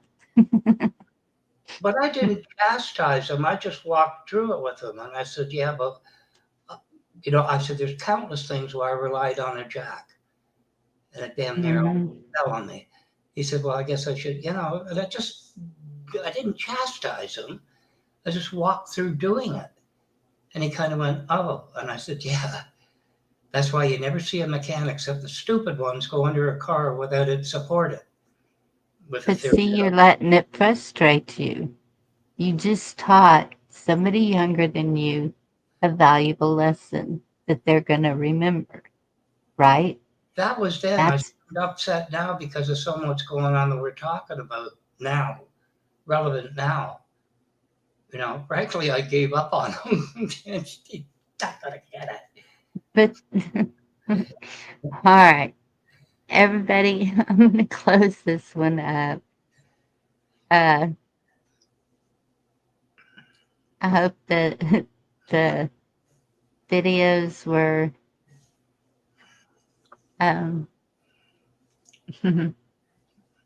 Entertaining, enlightening, educational. enlightening. That's I'm good. hoping. Yeah. We'll Just keep you up no on- fear. Y'all all still have control of what you allow and don't allow. I'm not ready to surrender. So hopefully I'll see y'all tomorrow night. Tomorrow, what's tomorrow's Tuesday? Tomorrow's Tuesday. Taco Tuesday. But I don't know because I'm going to spend the day with my daughter and grandkids. So we'll see. Oh. Because that sounds fun to me. So I'm going to go do it. Oh, And there. I love them. Y'all take care. Find something that brings you joy. If you can make something, I know a lot of people can't leave their home or their room even, but find something that brings you joy. Or Appreciate all of y'all. Thank you so much. What, Black Watch? I was going to say I let her buy a case of beer. Make sure. Oh my goodness. Okay. Good night, everybody. God bless you. Good Love night. y'all.